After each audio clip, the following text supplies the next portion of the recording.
Directeur du musée de la Résistance et de la Déportation, donc à l'occasion de cette table ronde qui va marquer la commémoration du 60e anniversaire de la charte de Grenoble, un moment fort de l'histoire des mouvements étudiants, effectivement en une période très chargée en actualité, mais je suis certaine que nous allons tirer énormément d'informations de cette table ronde. Je vais donner la parole à M. Lebois, qui va présenter les différents intervenants. Donc, bonsoir tout d'abord.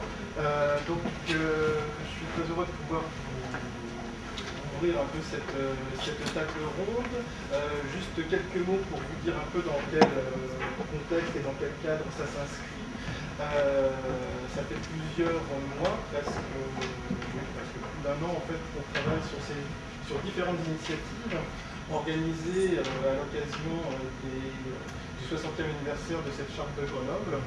Et on a voulu, pour faire que cette célébration ne soit pas simplement qu'un moment ponctuel, l'inscrire sur toute l'année et que ça soit un moment de valoriser un peu la recherche et le patrimoine sur les mouvements étudiants dans les 3 grandes villes universitaires de la région Rhône-Alpes, voire les 4, c'est-à-dire Grenoble, Saint-Étienne, Lyon et Chambéry, pouvoir organiser différentes initiatives sur la région pour pouvoir montrer que c'est un sujet de recherche intéressant, important, que nous avons encore la chance, on va le voir ce soir, d'avoir des acteurs et des témoins de périodes phares de l'histoire du mouvement étudiant. Là, on va voir la charte de Grenoble, mais on pourrait et on fera sans doute d'autres rendez-vous sur la guerre d'Algérie, sur les années 60, sur 68, sur les années 70.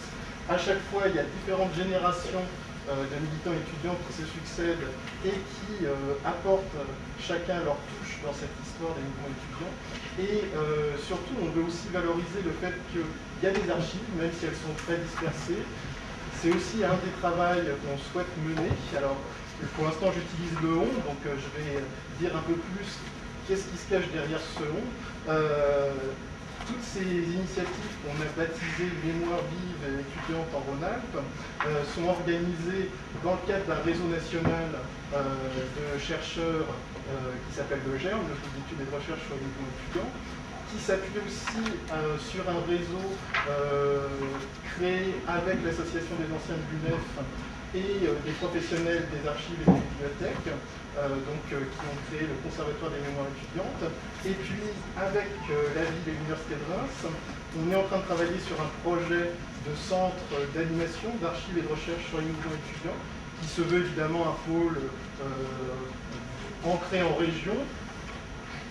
Moi, je ne sais pas si vous avez besoin que je parle dans le micro. En fait, c'est ça, il faudrait rapprocher un peu le micro. Ah, d'accord, c'est celui-là. Voilà, c'est juste ça. Tout simplement. Ah, d'accord. Comme je n'étais pas sûr, je me suis dit on va y aller comme ça. Ce projet de centre d'archives et de recherche sur le mouvement étudiant est basé sur Reims et évidemment a vocation à traiter du patrimoine de la Champagne-Ardenne au niveau national, mais aussi au niveau interrégional. Et justement, c'est pour ça que c'est aussi important ces différentes initiatives qu'on a pu mener avec différents acteurs de la région Rhône-Alpes. Donc, ici ce soir, on a le plaisir de pouvoir être accueillis par les archives départementales, de travailler avec le musée de la Résistance et de la Déportation, de pouvoir aussi, on l'espère, travailler avec les archives municipales qui conservent le fonds d'archives de l'AG de Grenoble on espère pouvoir plus valoriser, plus ouvrir, etc. D'autres initiatives sont menées sur Saint-Étienne avec les archives départementales, les archives municipales, l'IREP de l'Université de Saint-Étienne. Sur Lyon, on travaille avec les archives départementales, les archives municipales, la bibliothèque municipale et le laboratoire Triangle. Vous avez différentes initiatives en juin sur Saint-Étienne, en novembre sur Lyon. Vous avez un petit dépliant en vert à l'entrée qui vous détaillera tout ça. C'est juste pour vous donner un peu le parcours, vous brossez le tableau général. Mais là, ce soir, je ne vais pas m'alourdir sur les préliminaires. Là, ce soir, on est vraiment sur l'événement fondateur ou refondateur du mouvement étudiant, à savoir cette adoption de la charte de Grenoble au congrès de l'UNEF en avril 1946. Et ce qu'on va vous proposer ce soir, c'est donc un regard croisé entre des acteurs et des témoins de l'époque et des chercheurs.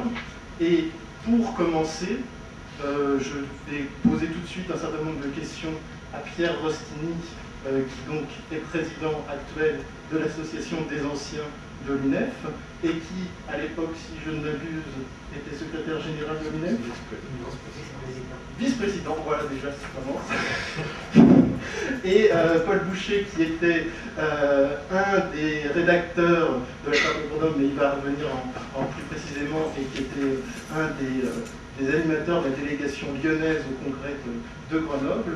Et donc je vais à tous deux déjà leur poser des premières questions sur ce congrès de Grenoble, en commençant peut-être par Pierre, puisque ce congrès de Grenoble, c'est un peu un des congrès de l'après-Seconde Guerre mondiale. On a toute une génération qui arrive, qui a été résistante, qui est dans une UNEF qui est peut-être mal cotée pour ses militants parce que l'UNEF a été un peu partagée, etc. Donc, justement, Pierre, qui lui était déjà responsable de l'UNEF au niveau national pendant la Seconde Guerre mondiale et qui arrive, alors voilà, tu vas nous dire un peu comment tu vois les choses. Le congrès de Grenoble, en gros, comment ça se présente pour un militant étudiant qui a vu l'UNEF devoir batailler entre différentes institutions pendant la Seconde Guerre mondiale pour se maintenir et qui, à la Libération, a envie de faire un peu de neuf. Quel est le contexte? Le contexte, c'est le suivant. À la Libération, il fallait effectivement faire du neuf. Nous avons donc décidé de renouveler entièrement d'abord le bureau de l'UNEF, parce qu'il s'agit surtout de l'UNEF en ce qui nous concerne.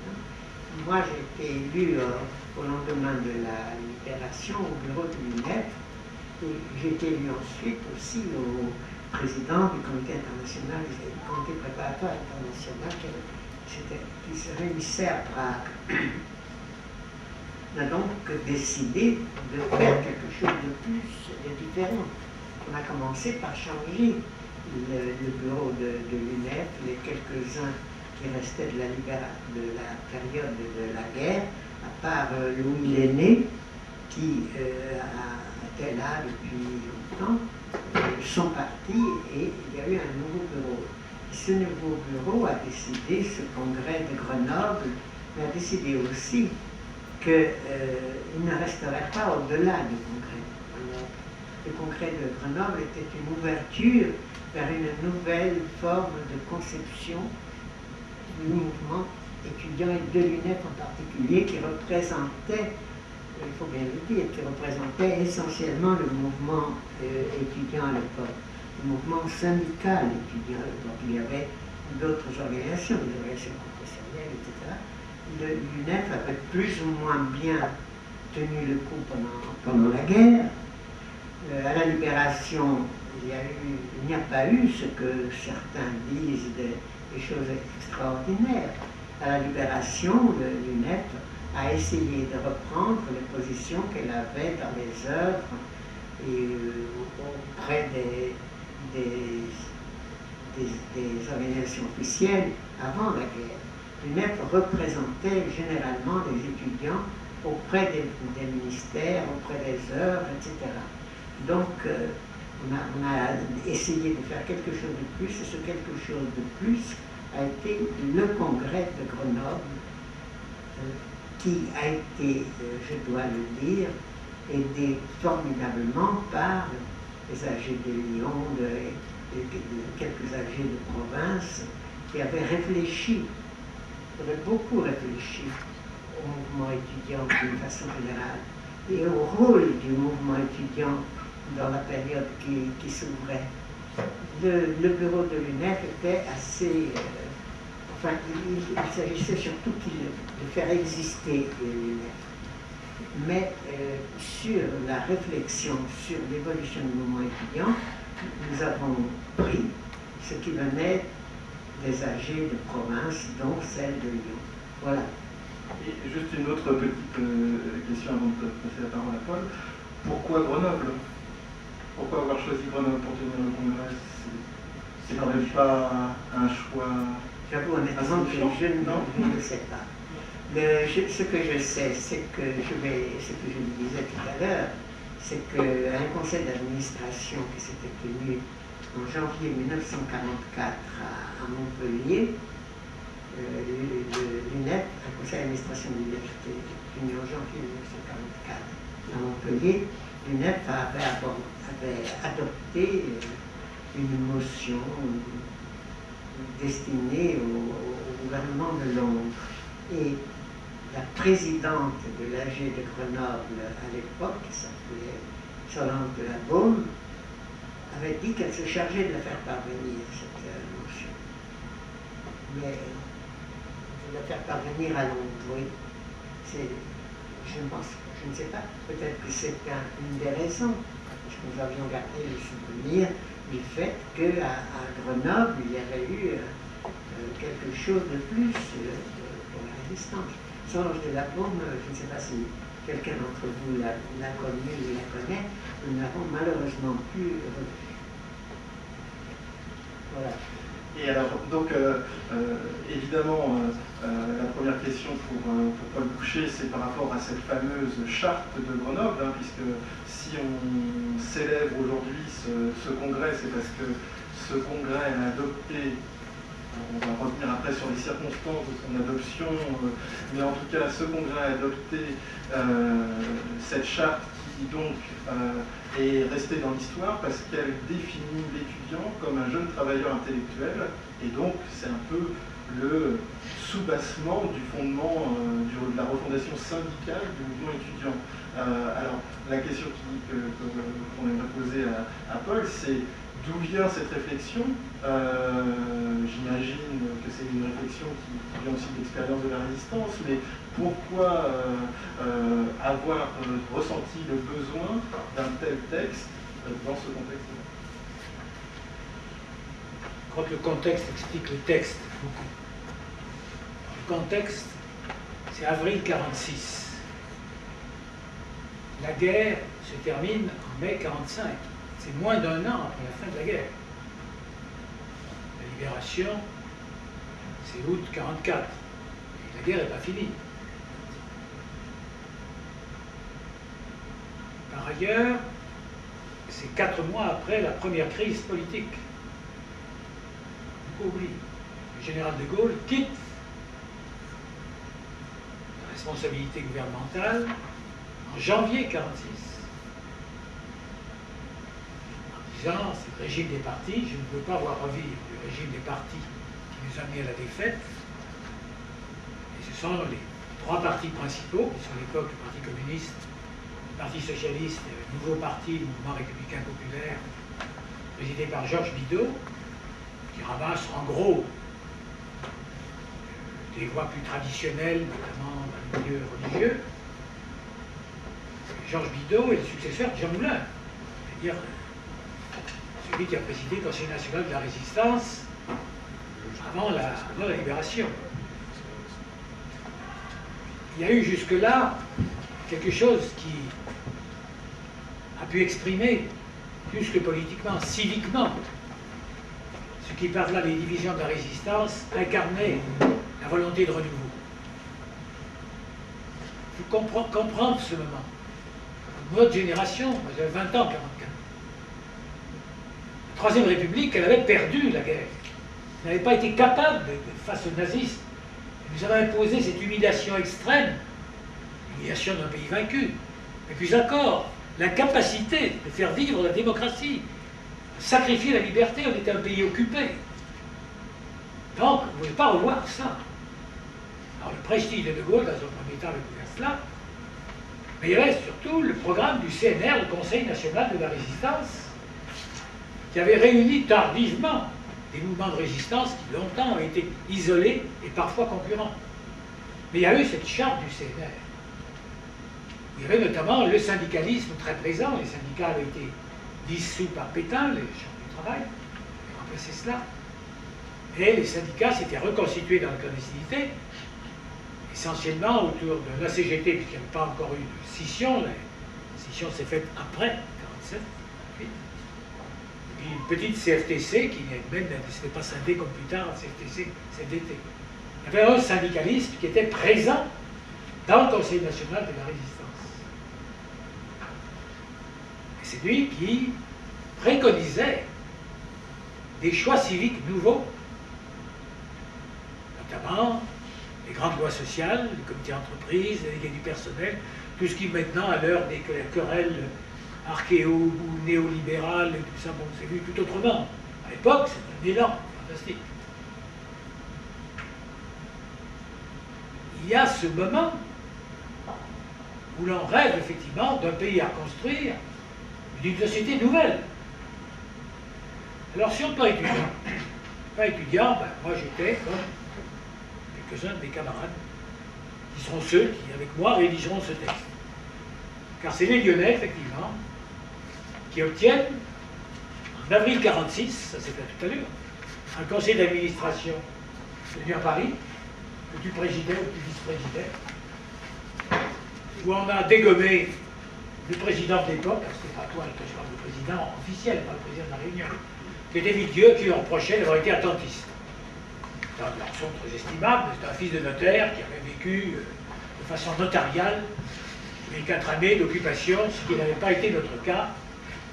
Et nous estimions que précisément, on n'a pas été au CNR, notamment. La jeunesse, nous aurions dû représenter, nous aussi, on dû être présents au CNR pour incarner demain quelle serait, comment la pensée d'un pays, comment des intellectuels ne pouvaient pas avoir été au premier rang dans la lutte pour la liberté. C'était pour nous une évidence extrême. On ne méconnaissait pas que l'UNEF avait essayé de protéger les étudiants contre le mouvement de la déportation en Allemagne. L'UNEF a fait ce qu'elle avait pu. Mais en gros, vous savez, c'était la théorie du bouclier, c'est ce que disaient les gens de Vichy. Nous, on est le bouclier, puis De Gaulle, il est l'épée qui se bat. Alors ceux qui d'entre nous s'étaient essayés à travers leur petite mitraillette Sten d'être plutôt du côté de l'épée que du bouclier, ça ne nous satisfaisait pas. L'UNEF n'était comme bouclier. Et nous disons, mais on était impatients, on va reconstruire un pays, on va reprendre une place dans un monde nouveau. C'est pas possible que ce simple mouvement des braves âgés, d'avant-guerre, et parfois un peu folklorique, qui en même temps avait réussi des grandes choses dans le social, mais qui n'avait pas su prendre la place dans le combat, c'est pas possible qu'il y ait que cela pour représenter dans la phase de construction. Alors on avait obtenu que l'AG de Lyon se voit confier la tâche de réfléchir à une réforme de l'Union nationale et des AG qui la constituent. On a bien préparé notre texte. Ça nous avait été donné un peu comme ça, sans bien comprendre de quoi il s'agissait. Nous étions des têtus. Certains d'entre nous le sommes restés. Mais dont l'entêtement n'est pas symboliste d'enfermement, mais exactement l'inverse. Pour rayonner, il faut avoir un point de rayonnement. On avait constitué l'AG de Lyon très forte. À nous seuls, on faisait la moitié des événements du Congrès. Regardez les statistiques. Par des réalisations matérielles exceptionnelles. Et en même temps, on avait créé une commission d'études syndicale. Le mot syndical avait été vaguement employé à diverses reprises dans l'histoire antérieure du mouvement étudiant, mais pas du tout dans le sens de ce qu'elle va devenir. Pas du tout. Et c'est là aussi qu'il faut comprendre, derrière les batailles de termes, ce que va vouloir signifier la rénovation syndicale de l'UNEF. Car, qu'est-ce qu'il fallait faire pour rénover l'UNEF? La tentation était double. Il y il y avait ceux qui disaient mais il faut reprendre le rôle corporatif au meilleur sens de l'UNEF. C'est-à-dire, la situation était terrible sur le plan matériel et moral. Moralement, l'UNEF n'avait pas démérité, comme on dit, mais elle n'avait pas été présente au combat. Alors en revanche, il y avait une union patriotique des organisations d'étudiants. Il a fallu toute l'habileté de Pierre Rossini pour que l'UNEF y soit présente, qu'il n'y soit pas sur un strapontin. Et il y avait là des groupes de jeunes résistants qui, les uns à travers des FTP, plutôt d'influence communiste, d'autres la résistance chrétienne, d'autres dans des mouvements divers, tous ceux qui s'étaient battus, ceux-là, ils étaient présents dans l'Union patriotique des organisations d'étudiants. Ils disaient, c'est à nous, moralement, d'exprimer quand même le sursaut. Donc il y avait besoin de quelque chose qui, moralement, soit plus à l'ordre du temps. Et sur le plan matériel, il est vrai que ce qu'avait fait l'UNEF était plus nécessaire que jamais. Le sanatorium de Saint-Hilaire, il y a raisons peut-être pour lesquelles on peut être ici. Le sanatorium de Saint-Hilaire était trop petit. Après les 4 ans de guerre, le rationnement durait encore en avril 46. Le ticket de pain lui-même était rationné. Les gens crachaient leurs poumons, comme on dit. Donc il y avait des besoins matériels fantastiques. Certains disaient il faut se replier sur une vision corporative. Nécessaire, bien sûr. S'occuper de l'immatériel, comme on dit. Nous, on était pour ça aussi. Le restaurant de Lyon, que j'ai pris, comme je dis souvent, il y avait un vieux fourneau, on nourrissait 70 étudiants. Quand je suis parti, on en nourrissait 1200. À l'époque, il n'y avait pas des 2 millions d'étudiants, mais il y en avait 100 000 dans toute la France, il y en avait moins de 10 000 sur Lyon. C'était considérable. On changeait complètement de choses. On logeait, il fallait loger les gens, il fallait tout faire. On s'occupait de ces questions matérielles. Mais on voulait que ce soit en même temps que ce nouveau rôle intellectuel, civique et moral.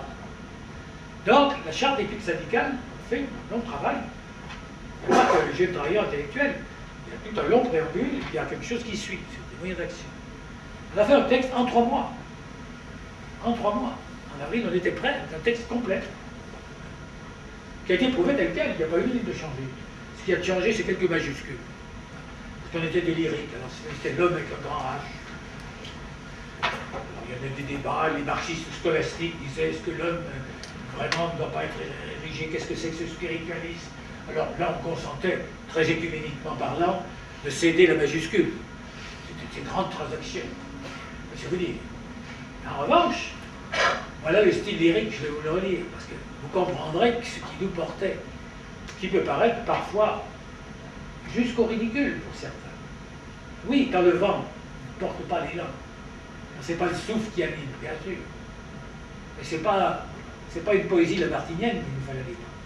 Alors j'ai dit, les représentants des étudiants français légalement réunis en congrès national à Grenoble, 24 avril 1946. Légalement réunis.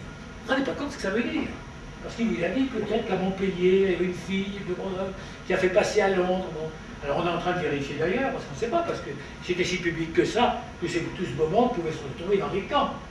Alors qu'en était-il? On se réunissait légalement. Alors, pour faire quoi de la légalité? Alors nous, ce qui nous intéressait, c'était bien évidemment la légitimité. La légitimité. Le sens profond du combat qui ne devait pas être perdu. Alors, conscient de la valeur historique de l'époque, voilà le premier mot. Conscient de la valeur historique de l'époque. On dit ça dans l'amphithéâtre de médecine, de votre faculté, je ne sais pas si c'est toujours le même endroit. C'est la fac de médecine. Dans cet amphithéâtre que je revois toujours. Bon, beaucoup d'étudiants, vous savez, ils avaient surtout envie de pouvoir enfin danser. On en avait parce qu'on avait été privés par 4 ans. Pardon, non seulement on ne fait pas les loisirs, les maigres. Il y a beaucoup qui avaient envie, comme dans toutes les après-guerres, de respirer, de vivre. Et là, on commençait par dire, conscient de la valeur historique de l'époque. Conscient de la valeur historique de l'époque, il ne faut pas d'abord aller au bal, on dira, mais l'âgé, comme on le disait, n'est pas un pince-fesse. C'est le style, très rude. Ou l'Union française, il y avait encore l'Union française, élabore la nouvelle déclaration des droits de l'homme et du citoyen. Oui, parce que la déclaration universelle n'était pas encore votée, elle le sera 2 ans après. On voulait que la France soit exemplaire. C'est la France qui devait à nouveau, vous avez l'illusion de cette France écrasée, qu'il était présente sur un coin de table pour signer aux côtés des 3 grands, à Berlin. On voulait qu'elle éclaire le monde à nouveau. C'était ça. Donc, la déclaration des droits de l'homme et du citoyen, qui, sinon le pays des droits de 89, doit proposer au monde une déclaration universelle. C'est ce que fera après René Cassin, d'ailleurs. Il sera le représentant de la France, qui, avec l'aide du représentant chinois, ce qu'on nous dit beaucoup trop quand je crois que la Déclaration universelle des occidentale incarnera précisément un texte qui quand même continue à être un texte de référence pour les opprimés du monde entier. Mais on avance cette Déclaration universelle. Et nous, on dit il faut une Déclaration universelle. Rendez-vous compte l'audace, 2 ans avant. L'Union française élabore une nouvelle Déclaration des droits de l'homme et du citoyen, où s'édifie le statut pacifique des nations. 2 ans après, c'est un rideau de fer qui va descendre. Mais là, on rêve d'aller à Prague, où on est, où il préside un comité préparatoire d'une union internationale des étudiants, où on tombe dans les bras de telle aviatrice soviétique, de tel américain qui a eu les deux, qui a perdu ses 2 jambes dans la conquête des îlots du Pacifique. On est la jeunesse du monde qui se retrouve. C'est fantastique. C'est fantastique, c'est vrai. La fraternité, pour nous, c'est quelque chose qu'on a vécu. L'idéologie, tous ceux qui maintenant s'empêtrent d'idéologie par la suite, c'est pas pour dire que nous, on en connaît les limites. On sait surtout sur en quoi ça divise. On sait ce qu'a de quasi physique la retrouvaille fraternelle de gens qui ont été séparés et qui se retrouvent pour avoir combattu, on disait à l'époque, dans le même camp. Et c'est la guerre froide qui va regrouper à nouveau. Il y a ce moment extraordinaire où s'édifie le statut pacifique des nations, où le monde, alors là, ça grimpe, hein, où le monde du travail et de la jeunesse dégage les bases d'une révolution économique et sociale au service de l'homme, c'est là qu'il y avait la majuscule. Alors, révolution économique et sociale. Alors, je dirais que c'est vrai que combat de Camus, oui, c'était de la résistance à la révolution. On était révolutionnaires. Après, il y aura plus tard révolutionnaire sans révolution. Vous savez que ça va se calmer. Mais c'est une époque où on se dit, il est évident qu'il faut une révolution. L'effondrement de la France en 1940, il n'y avait pas que les moralistes de Pétain qui disaient la France a péché, toutes ces conneries. Pour nous, c'était pas comme ça. C'était que la France n'était pas digne de son meilleur. Il fallait qu'elle monte vers le haut. Elle ne fallait pas se battre la coulpe. C'était ça, c'était Vichy. Donc, il faut une révolution économique et sociale au service de l'homme.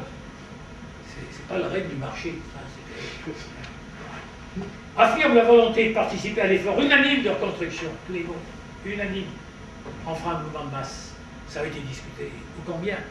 Parce que l'UPOE, dont nous étions, nous on s'était rendu compte, toi comme moi, les résistants, je dirais les plus lucides, car nous fûmes lucides. Courageux, d'autres l'étaient autant que nous. Lucides, pas tous. On s'est dit, oui, mais on était combien résistés? Vous savez très bien les statistiques de la résistance. Bon. Quand on dit qu'il y a eu 10% de Français engagés, j'ai bien engagés, pas de gens sympathisants, d'esprit de résistance, mais engagés dans des réseaux, c'est certainement une estimation très optimiste. Alors, on gouverne une jeunesse comme 90%. Donc, il fallait faire, comme De Gaulle faisait sur le plan international, faire croire que toute la France avait été résistante. Nous, il ne fallait pas faire croire que tous les étudiants l'avaient été. Il fallait que tous les étudiants se reconnaissent dans le combat qu'on avait mené en leur nom. C'était un de mes copains en médecine, un véritable héros, parce qu'ils en ont parlé tout à l'heure, Canas. Pour le premier vote, oui, mousquetaire de la mine. Quand il a voulu se faire élire en médecine, les étudiants en médecine ne voulaient pas bien voter pour ces résistants-là. Ils passaient pour... Il avait fait une affiche très simple. Étudiants, pendant 4 ans, vous nous avez fait confiance pour résister en votre nom. Continuez. L'humour a été apprécié. La preuve, c'est qu'ils l'ont élu. C'était quand même pas mal. Mais c'est vous dire que c'était pas comme ça la grande retrouvaille des baisers et la bourrette. On voulait incarner le meilleur de la jeunesse. Il fallait que la jeunesse se reconnaisse en nous aussi. Il fallait donc quelque chose qui exprime tout ça. Il fallait quelque chose. C'est pas simplement dire ce qu'on faisait, on va nourrir plus de gens au restaurant. On peut faire les restaurants du cœur avant la lettre. Ça ne résout pas résoudre les problèmes de la pauvreté. Ce que le président du Télécardon dit aussi, maintenant. C'est le même combat. Alors, on disait ça. Fidèle au but traditionnel poursuivi par la jeunesse étudiante française. Fidèle à l'exemple des meilleurs d'entre eux. Voilà, c'était le truc pour ceux qui avaient été moins bons. Fidèle à l'exemple des meilleurs d'entre eux, morts dans la lutte du peuple français pour sa liberté. Constatant le caractère périmé des institutions qui les régissent, d'égard vouloir se placer, comme ils l'ont fait si souvent au cours de notre histoire à l'avant-garde de la jeunesse française, en définissant librement comme base de leurs tâches et de leurs revendications les principes suivants. Article 1, l'étudiant est un jeune travailleur intellectuel. Il faut comprendre ce préambule, il a autant d'importance que le texte. C'est lui qui donnait le souffle. C'était la valeur historique de l'époque. C'était la fidélité à ceux qui étaient tombés. C'était un sens donné pour une mission nouvelle dans le monde, à ce vieux pays qu'on avait connu humilié, couché, abruti par terre, peureux parfois. C'était ça le sens. C'était ça. Alors on fait ce texte. L'étonnant, c'est qu'il ait pu être ratifié aussi facilement. Et il a été. Alors il y a des explications, je m'excuse de prolonger un petit peu. Dans les explications que vous connaissez, vous ils corrigeront beaucoup mieux que moi, je lis par exemple, parce que ça a été appuyé au début par notamment un certain Lustiger qui représentait les lettres à Paris. J'ai découvert plus tard, des années plus tard, qu'il était devenu archevêque et cardinal. Je ne savais pas que c'était le même. Passe.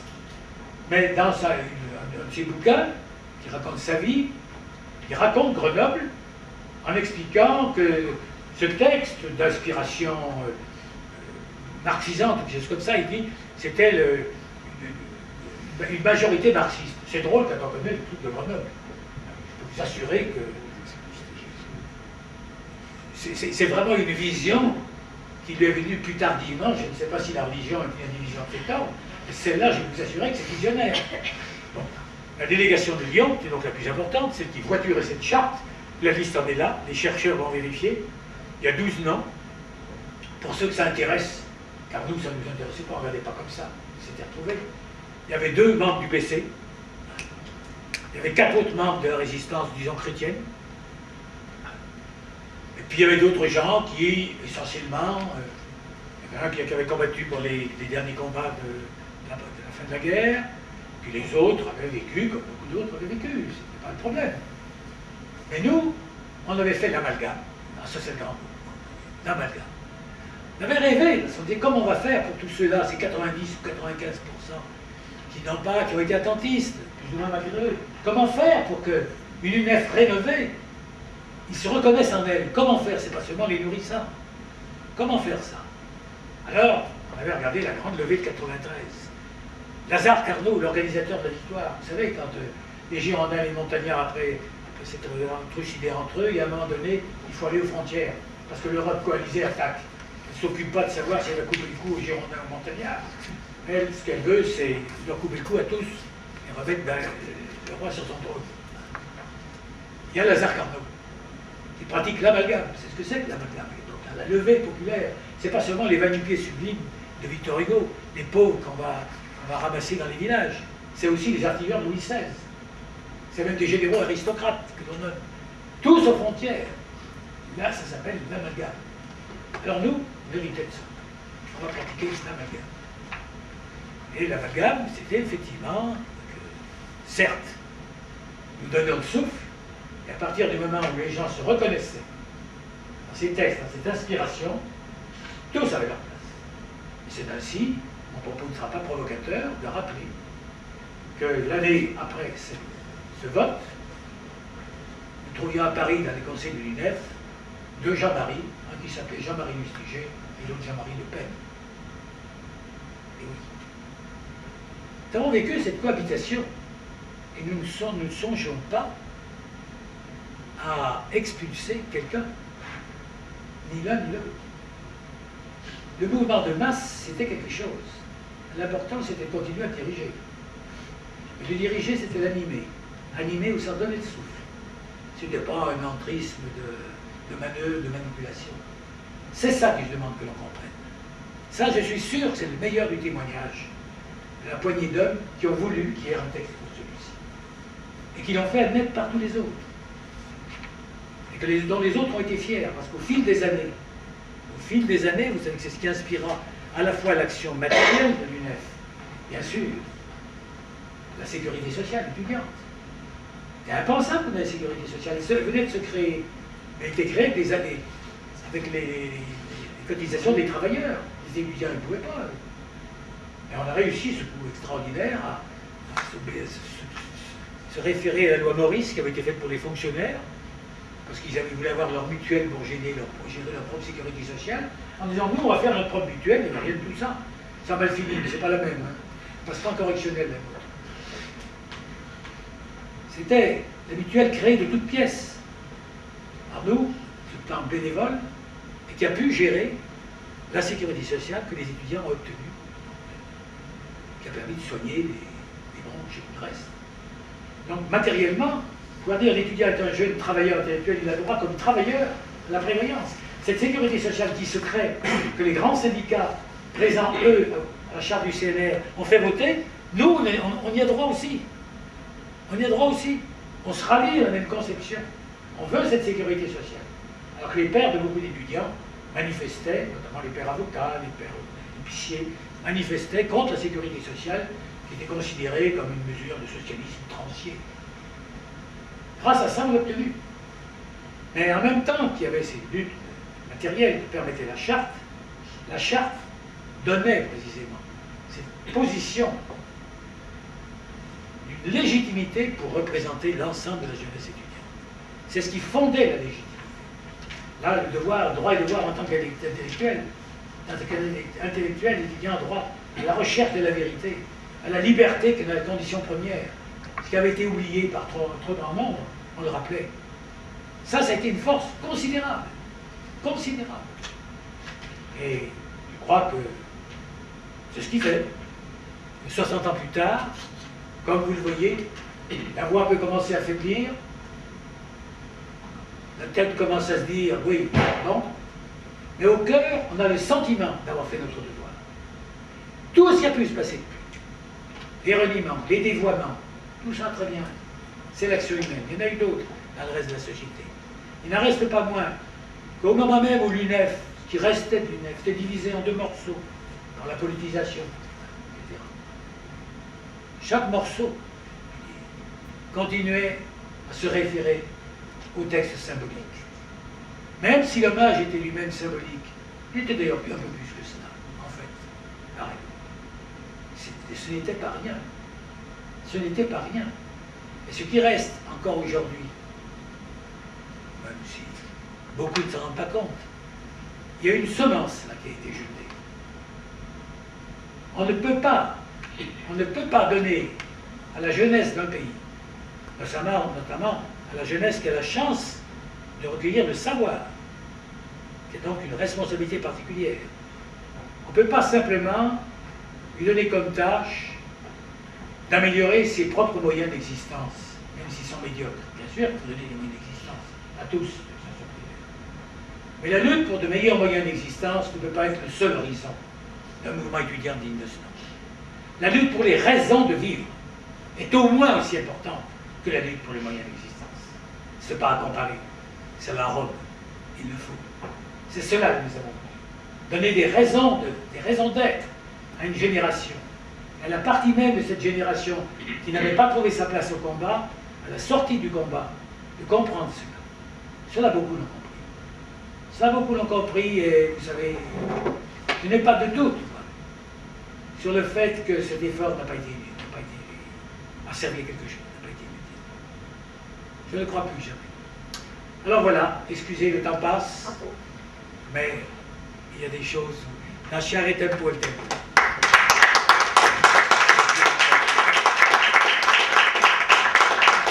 Merci beaucoup effectivement pour ces témoignages passionnés qui justement permettent de bien voir que ce texte n'est pas qu'un simple texte. Et aussi merci d'avoir évoqué l'héritage, on va dire, de la charte de Grenoble sur lequel on va revenir après. C'est votre travail.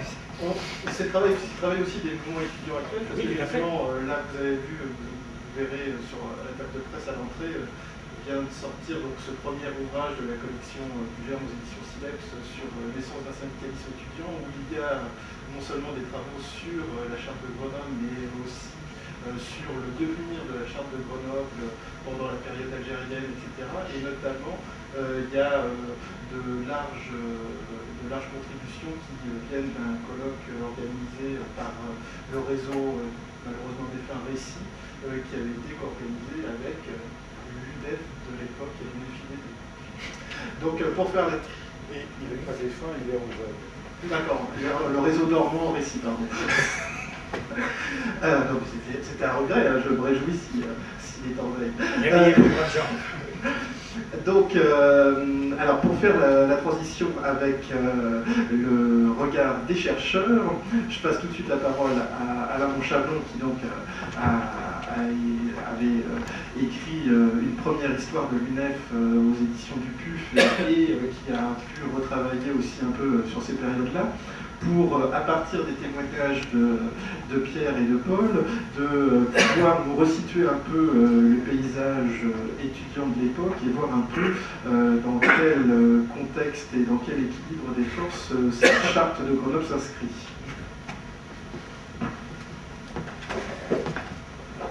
Bon, alors, malheureusement, mais ça c'est mon rôle, je ne serai pas lyrique. Mais en tout cas, ce que vous avez entendu, qui est très clair, c'est que comment dire, vous avez à la fois la fondation, refondation d'un mouvement étudiant, ce qui veut dire que, en quelque sorte, ce qu'en représente le congrès de Grenoble, c'est de faire du neuf avec du vieux. Et de ce point de vue, c'est intéressant, Dauphiné Libéré, qui a fait une page à l'intérieur, vous avez vu, sur l'anniversaire du congrès de 1946, a eu la gentillesse de nous fournir tous ces articles de l'époque.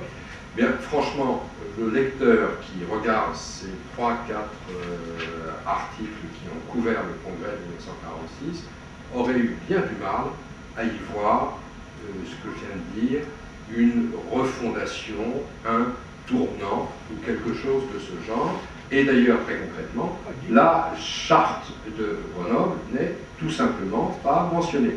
Les noms des acteurs, ça prouve qu'ils n'ont pas été inventés, que ce ne sont pas des usurpateurs. Pierre Prostini, Paul Bouchet sont bel et bien cités, etc. Ça, très clairement.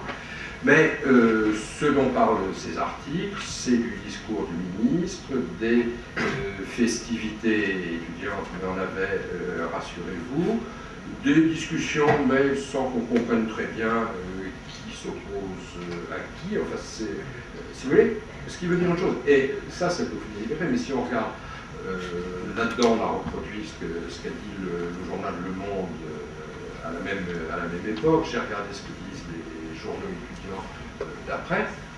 Si vous voulez, le tournant, et bien le tournant, il se prouve en tournant, si je peux dire, c'est-à-dire qu'il n'est pas apparu, il n'a pas sauté aux yeux d'un certain nombre des témoins et des acteurs. Et quand je vous dis qu'il s'agissait de faire du neuf avec du vieux, c'est que du vieux, il en restait. J'en pensais tout à fait par accident tout à l'heure qu'on avait désigné l'époque de Salazar au Portugal par les 3 F. Fatima, Fado et Football. Alors, il m'est venu à l'esprit qu'on pouvait désigner en quelque sorte la vieille UNEF par aussi 3 F qui seraient folklore, phalluche et femme. Je viens de l'inventer. Et ça marche encore, c'est-à-dire que le folklore, il y est fait allusion dans les articles du Dauphiné Libéré, ça a été joyeux, chahuté, etc. Et dans le train qui nous a amené de Paris, Paul Bouchet nous a raconté une histoire supplémentaire de draps attachés à l'encre rouge, jetés dans la rue, qui permet d'aller alerter la police sur un viol suivi d'un suicide, une sorte de Lucrèce et tout, etc. Bon, etc. Donc le folklore a continué à fonctionner. La phalluche est là, d'ailleurs on l'aperçoit plus ou moins sur les photos du congrès. Et alors, là ça me donne une transition pour aller vers un peu plus de sérieux éventuellement.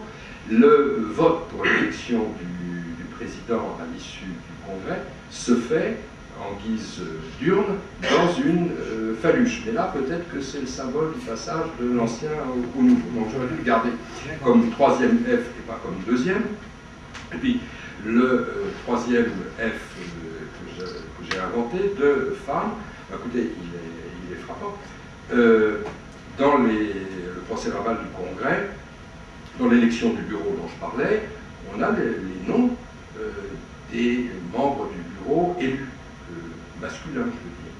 Et on a besoin de dire, c'est comme pluraliste, les noms des plusieurs candidats, dont à chaque fois un seul pour chaque poste est élu. Mais il y a aussi au bureau une vice-présidente.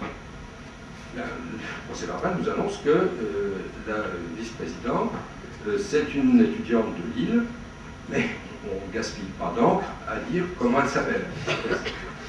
C'est Lille qui est le vice-président. Point.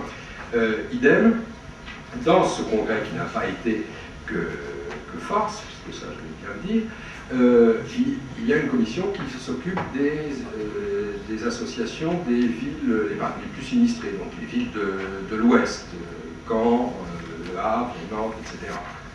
Eh bien, sont affectés à cette commission uniquement, et je crois qu'on a leur nom, des étudiants ce sont des tâches sociales, oblatives, typiquement féminines. Nous sommes en 1946. 1946, depuis un an, la magistrature est ouverte aux femmes. Eh bien, un des vœux du Congrès, et maintenant de l'Office de droit, demande que les femmes magistrats ne soient affectées qu'aux seuls tribunaux d'enfants. Tâches féminines de nouveau. Donc, vous voyez, si je reprends ces 3 F comme symbole du vieux, ça existe encore. Et on peut comprendre que les journalistes qui ont suivi le congrès s'y soient trompés. Alors, il y a quand même du neuf. Et effectivement, le neuf, au fond, Pierre Rostini et Paul Bouchet l'ont principalement dit. Donc, je n'ai pas d'abord 3 lettres pour le symboliser. Mais en quoi consiste ce neuf? D'une part, dans le fait que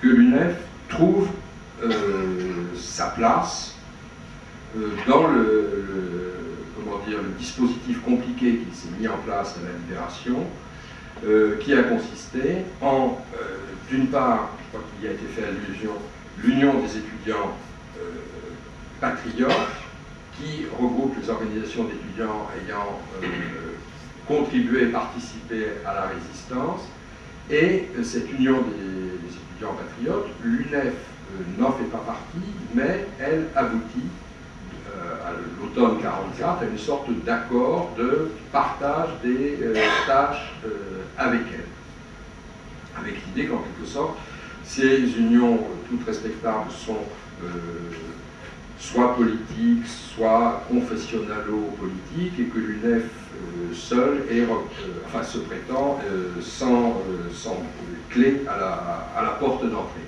Et puis se constitue l'année d'après, en 1945, donc l'Union patriotique des organisations d'étudiants, qui est justement une espèce de rassemblement du tout, avec l'UNEF en position, si je dis centrale, j'anticipe sur ce qu'a fabriqué Rostini, mais enfin c'est ce qui s'est fait, si vous voulez, l'UNEF comme trait d'union, comme seule instance générale, consultant les autres, et en quelque sorte assurant le débouché représentatif étudiant de ce qui pouvait émaner de ces multiples organisations.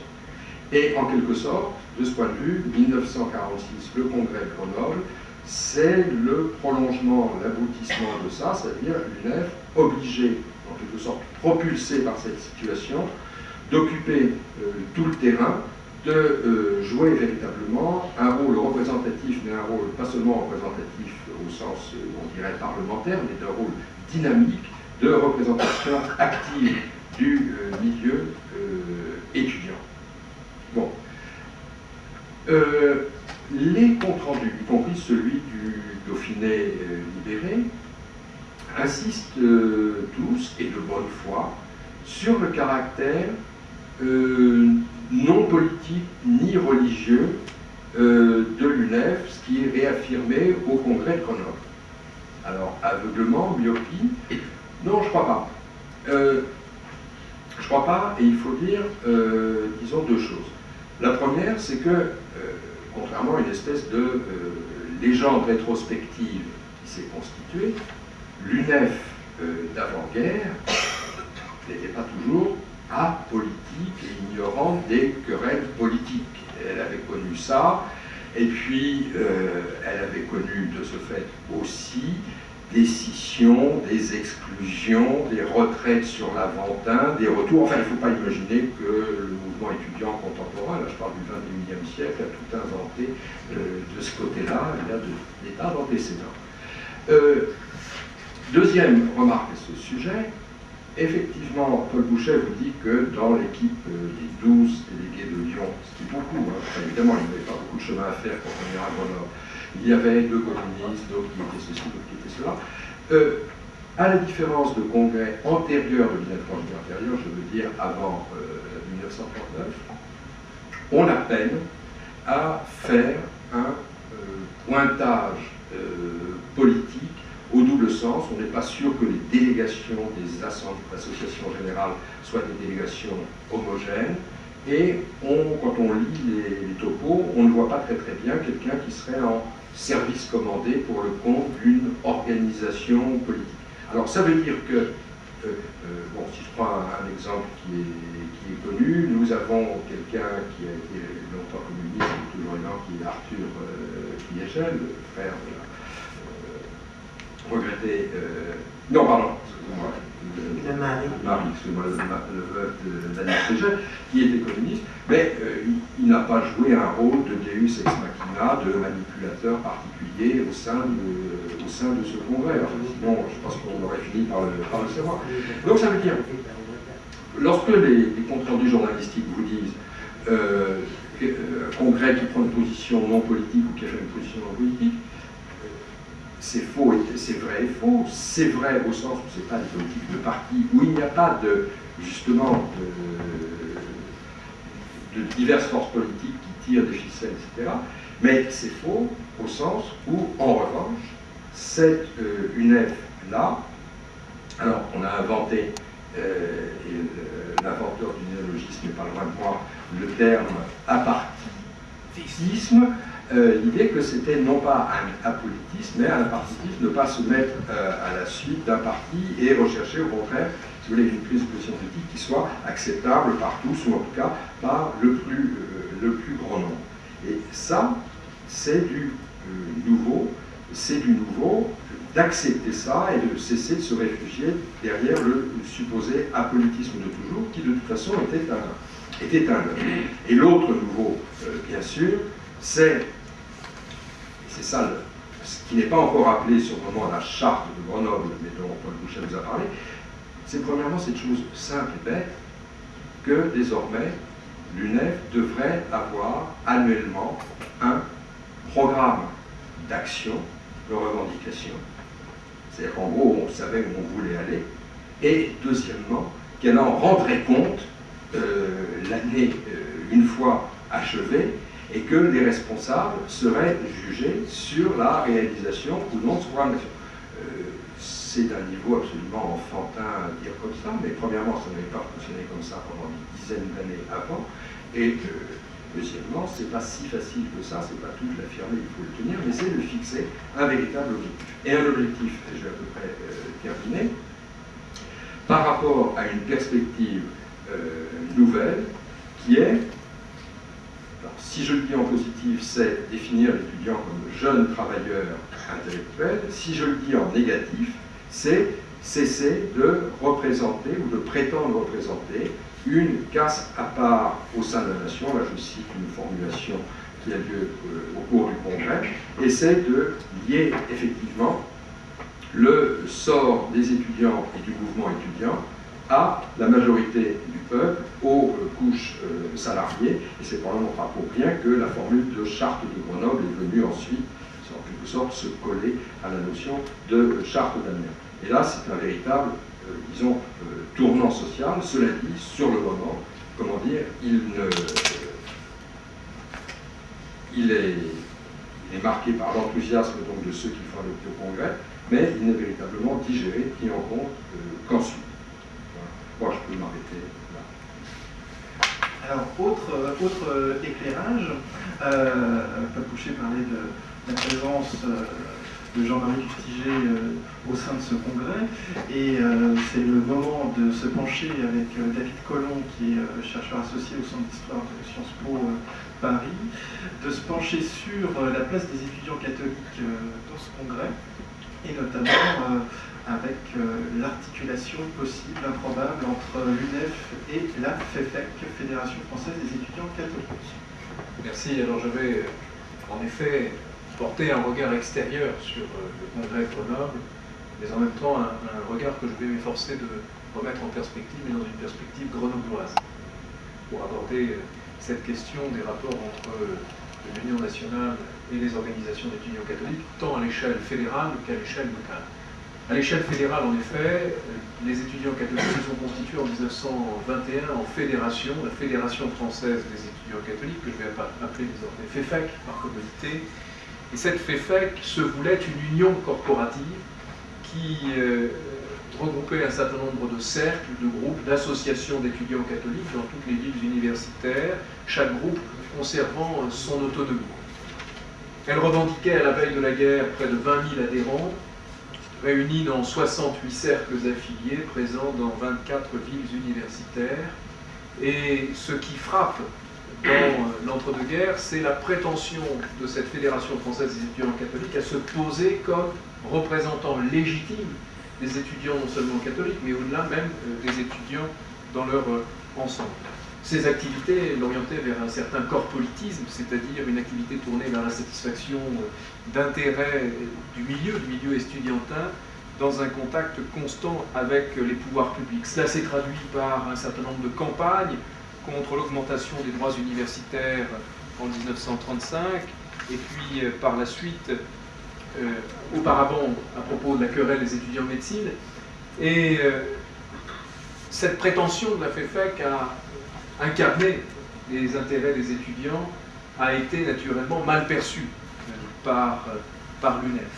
On le voit notamment lorsque, en janvier-février 1936, la Fédération française des étudiants catholiques constitue un groupement corporatif interfédéral des étudiants auquel est associé l'UFE, et l'UNEF refuse de s'y associer.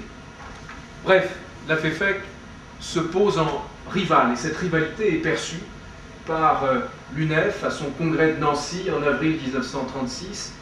L'UNEF, le Conseil national, adopte la motion suivante, je cite: « Dans le but de couper court aux tentatives de certaines associations politiques et confessionnelles qui essayent de prendre en main l'action revendicatrice des étudiants, rôle normalement dévolu à l'Union nationale, à l'Office des lettres et à l'Office des sciences, le Conseil demande au bureau de l'Union nationale de constituer au cours du congrès une commission de revendication destinée à établir la charte des étudiants. » Nous sommes en 1936. En d'autres termes, l'hypothèse est ici que la rivalité avec la Fédération française des étudiants catholiques aurait conduit l'UNEF à une évolution, à ce que Stéphane Merceron qualifie de changement de cap, à une évolution de ces revendications bien en amont de la guerre. La guerre voit les prétentions de la Fédération française des étudiants catholiques confortées dans les faits. En effet, à la différence de l'UNEF qui est plutôt fraîchement cueillie ou accueillie à Vichy, la Fédération française des étudiants catholiques est accueillie les bras ouverts à Vichy. Un secrétariat fédéral s'y reconstitue dès le mois de décembre 1940, et puis par les fruits du hasard, ce conseil fédéral décide en définitive de s'installer à Grenoble le 1er septembre 1941, puisque son président, André Julien, avocat, ancien combattant, est grenoblois.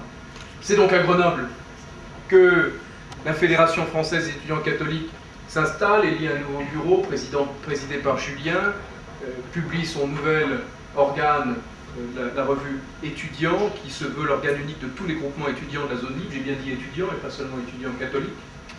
C'est à Grenoble que la FEFEC reçoit l'aval des autorités ecclésiastiques. Monseigneur Gerbier l'aide à obtenir l'agrément du secrétariat général à la jeunesse, l'agrément officiel, et au sein de l'équipe fédérale de la FEFEC, bien évidemment, c'est un vichisme bontain qui est à la mode, si j'ose dire, et un état d'esprit très favorable à la personne du maréchal Pétain et à la Révolution nationale. L'esprit corporatif de la FFEC trouve un terreau favorable dans le régime de Vichy, et plus que jamais, la FEFEC se veut l'unique représentant des étudiants, et pas seulement des étudiants catholiques. À ce titre, lorsque l'UNEF, en mai 1943, réaffirme sa volonté de représenter l'ensemble des étudiants, la FFEC s'y oppose très clairement et cherche par tous les moyens à s'opposer à la prétention. Le vice-président a été empêché et c'est Pierre Seda qui a été chargé très officiellement, le président du Cercle de Grenoble, de représenter la FFEC avec des consignes très précises. Je cite, il s'agit seulement d'être présent à cette séance, de noter ce qui y sera dit. Nous n'avons pas à prendre position à ce congrès, mais nous devons y aller comme invités. Je te serai très reconnaissant, lui écrit le président, de bien vouloir me donner un compte-rendu de ce congrès et de la liste des gens du bureau qui seront élus avec leur tendance, si possible. Certificat de baptême n'était pas exigé. Pas encore. En définitive, je sens qu'il faut que je conclue. Donc en définitive, dans les semaines qui ont suivi le congrès de Grenoble, il n'y a pas eu chez les étudiants catholiques de Grenoble, ni à l'échelle nationale, de prise en compte de l'importance de la charte de Grenoble. Il n'en est pas une question, pas plus que dans les articles de presse. On ne mesure donc pas la portée de ce congrès. En revanche, la portée de ce congrès pour les organisations d'étudiants catholiques est forte dans la mesure où, dès le mois de juillet, la GEC, à l'échelle nationale, cette fois, reconnaît l'UNEF comme seule organisation représentative. Et la GEC n'est pas la seule, pratiquement toutes les organisations reconnaissent l'UNEF, à une exception, la FFEC.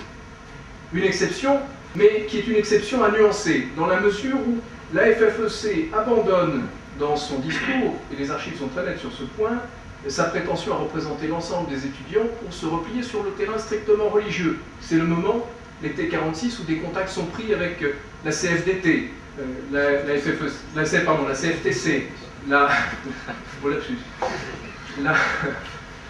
FFEC se voyant bien comme son équivalent sur le terrain estudiantin. Et en même temps, il est certain que l'évolution des esprits est en route et l'influence de la GEC et du conflit entre la FFEC et la GEC conduit progressivement la FFEC à abandonner le terrain syndical. Elle le fait en 1949-1950 en reconnaissant une bonne fois pour toutes l'UNEF comme seul syndicat représentatif. Voilà.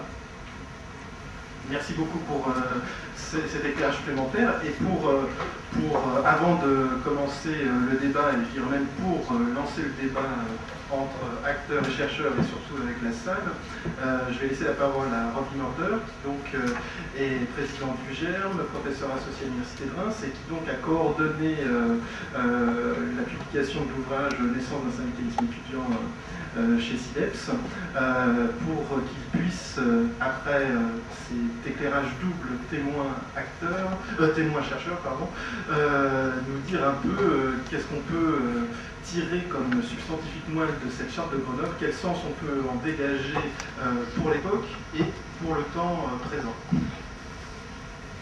Bien, donc on me pose une question, je ne vais pas y répondre parce que je vais transformer un peu la question.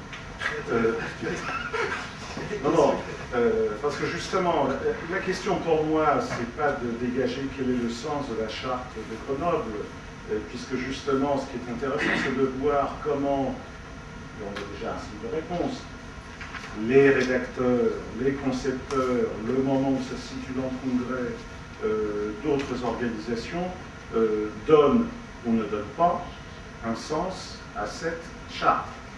Et donc, ce qui est intéressant, moi, je vais me pencher plus sur, pour aller en même temps en allant vite, pour permettre un peu de temps de débat, se demander, il y a des interprétations, il y a des réinterprétations, il y a des utilisations de la charte à plusieurs moments donnés, en fonction, pas tellement du désir ou du sens que pouvaient lui donner les rédacteurs. C'est comme tout texte, y compris les textes rédigés par des auteurs de théâtre, ils sont interprétés par des acteurs à des moments différents et parfois de manière surprenante.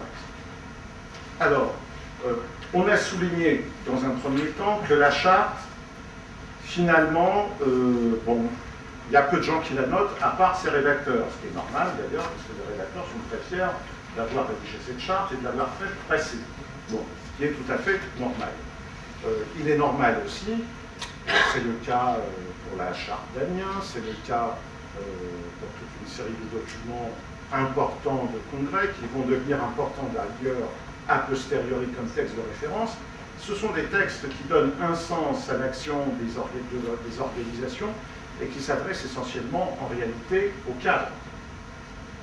Au cadre pour donner du sens à une action elle-même plutôt pragmatique, concrète. Donc ça, je crois aussi que c'est important à comprendre pourquoi ce type de texte sort rarement, sauf quand ça devient des documents historiques. On aura un colloque sur la charte d'Amiens au cours de cette année, qui est aussi le centenaire de la charte d'Amiens. On aura l'occasion de relire et de s'apercevoir que dans les premières années de la charte d'Amiens, elle n'est pas non plus distribuée en tracts, etc., etc. C'est des choses qui vont venir plus tard. Donc je suis assez content que 60 ans après, avoir pu recaser combinant la sortie du livre et le mouvement étudiant, d'avoir pu recaser effectivement la charte de Grenoble, et pas simplement son préambule, mais y compris toute une série d'autres éléments sur lesquels je vais revenir. Donc cette charte, de toute façon, elle va donner une cohérence, un sens à l'action pour la sécurité sociale étudiante, pour le salaire, pré-salaire, allocation d'études, qui ne sont pas totalement des revendications nouvelles, des problèmes nouveaux. Mais c'est vrai que à partir du moment où il y a la charte, ça donne un sens plus général, ce n'est pas effectivement simplement une réponse pragmatique, on l'a dit pour les restaurants, pour la restauration de logement, le salaire étudiant, la sécurité sociale étudiante sont revendiqués, pas simplement pour les étudiants en tant que tels, mais aussi c'est un moyen de faire considérer l'étudiant comme faisant partie prenante de l'ensemble du monde du travail. Ce qui n'est tout de même pas évident à l'époque, ni pour les étudiants, ni pour le monde du travail, en tout cas pour sa représentation syndicale beaucoup plus largement, et ça va mettre beaucoup plus de temps. Donc c'est d'abord une volonté des rédacteurs, une volonté des cadres, qui ne colle pas forcément à la réalité sociologique du milieu. Ceci dit, on n'a jamais vu un milieu produire spontanément des chartes, des documents, des orientations. Tout ça passe par des négociations d'organisation, de mouvements, de militants, et donc on en a un exemple là. Deuxièmement, c'est un texte qui n'est pas un texte juridique, même si on dit qu'il doit être placé en préambule, c'est un texte politique au sens de politique syndicale, d'orientation. À quel moment il va devenir aussi un enjeu juridique? À quel moment va être posé le problème de est-ce que ce texte est vraiment dans le statut?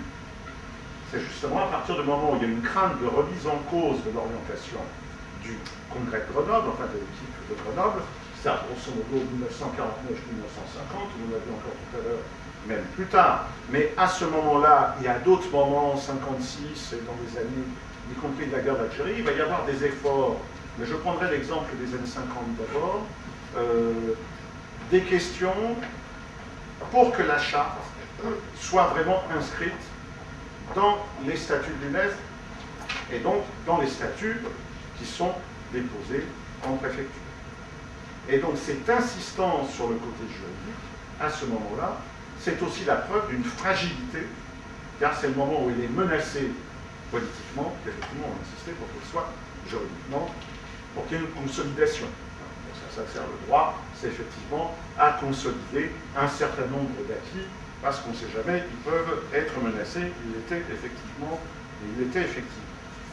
Cette charte est ensuite réinterprétée, on le dit dans le livre, par les Minots, le courant Minot, qui devient majoritaire dans l'UNEF après 1956.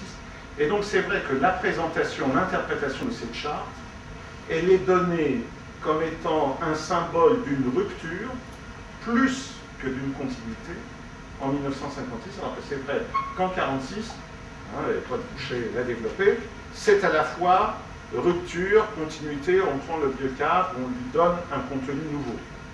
Et c'est vrai qu'ensuite, elle devient un enjeu, on va se présenter pour les Minots comme vraiment les défenseurs de la charte de Grenoble, qui n'était pas contestée dans son texte, dans son esprit certainement, mais qui n'était pas contesté dans son texte par les majos, mais effectivement, ça devient une arme symbolique.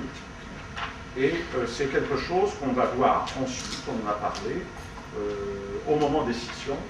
C'est vrai que toutes les organisations, après les scissions de l'UNEF, qui produisent non seulement plusieurs organisations syndicales, mais y compris des courants qui refusent ou qui théorisent sur l'impossibilité, l'inefficacité d'un syndicalisme étudiant. Ils ne sont pas totalement responsables de ces théorisations, le gouvernement aussi en est responsable, mais néanmoins, on constate que la charte de Grenoble va demeurer simplement une référence pour les courants qui continuent à se proclamer syndicaux.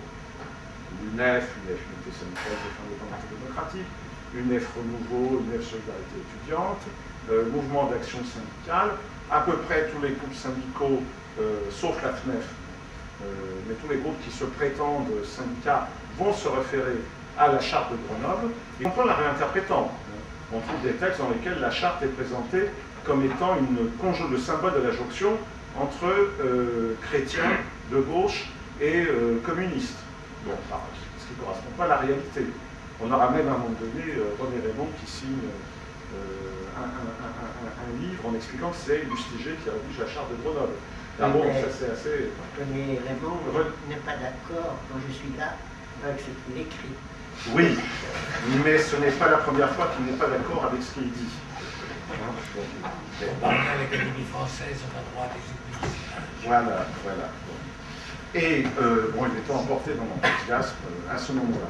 Donc c'est vrai que c'est intéressant de voir ces différents moments d'interprétation, réinterprétation, utilisation. Je citerai un moment, alors c'est dans la concurrence entre les deux UNEF, qui est à peu près le moment où on tient le colloque justement de 1996 sur les 50 ans de la charte de Grenoble, donc il y a 10 ans.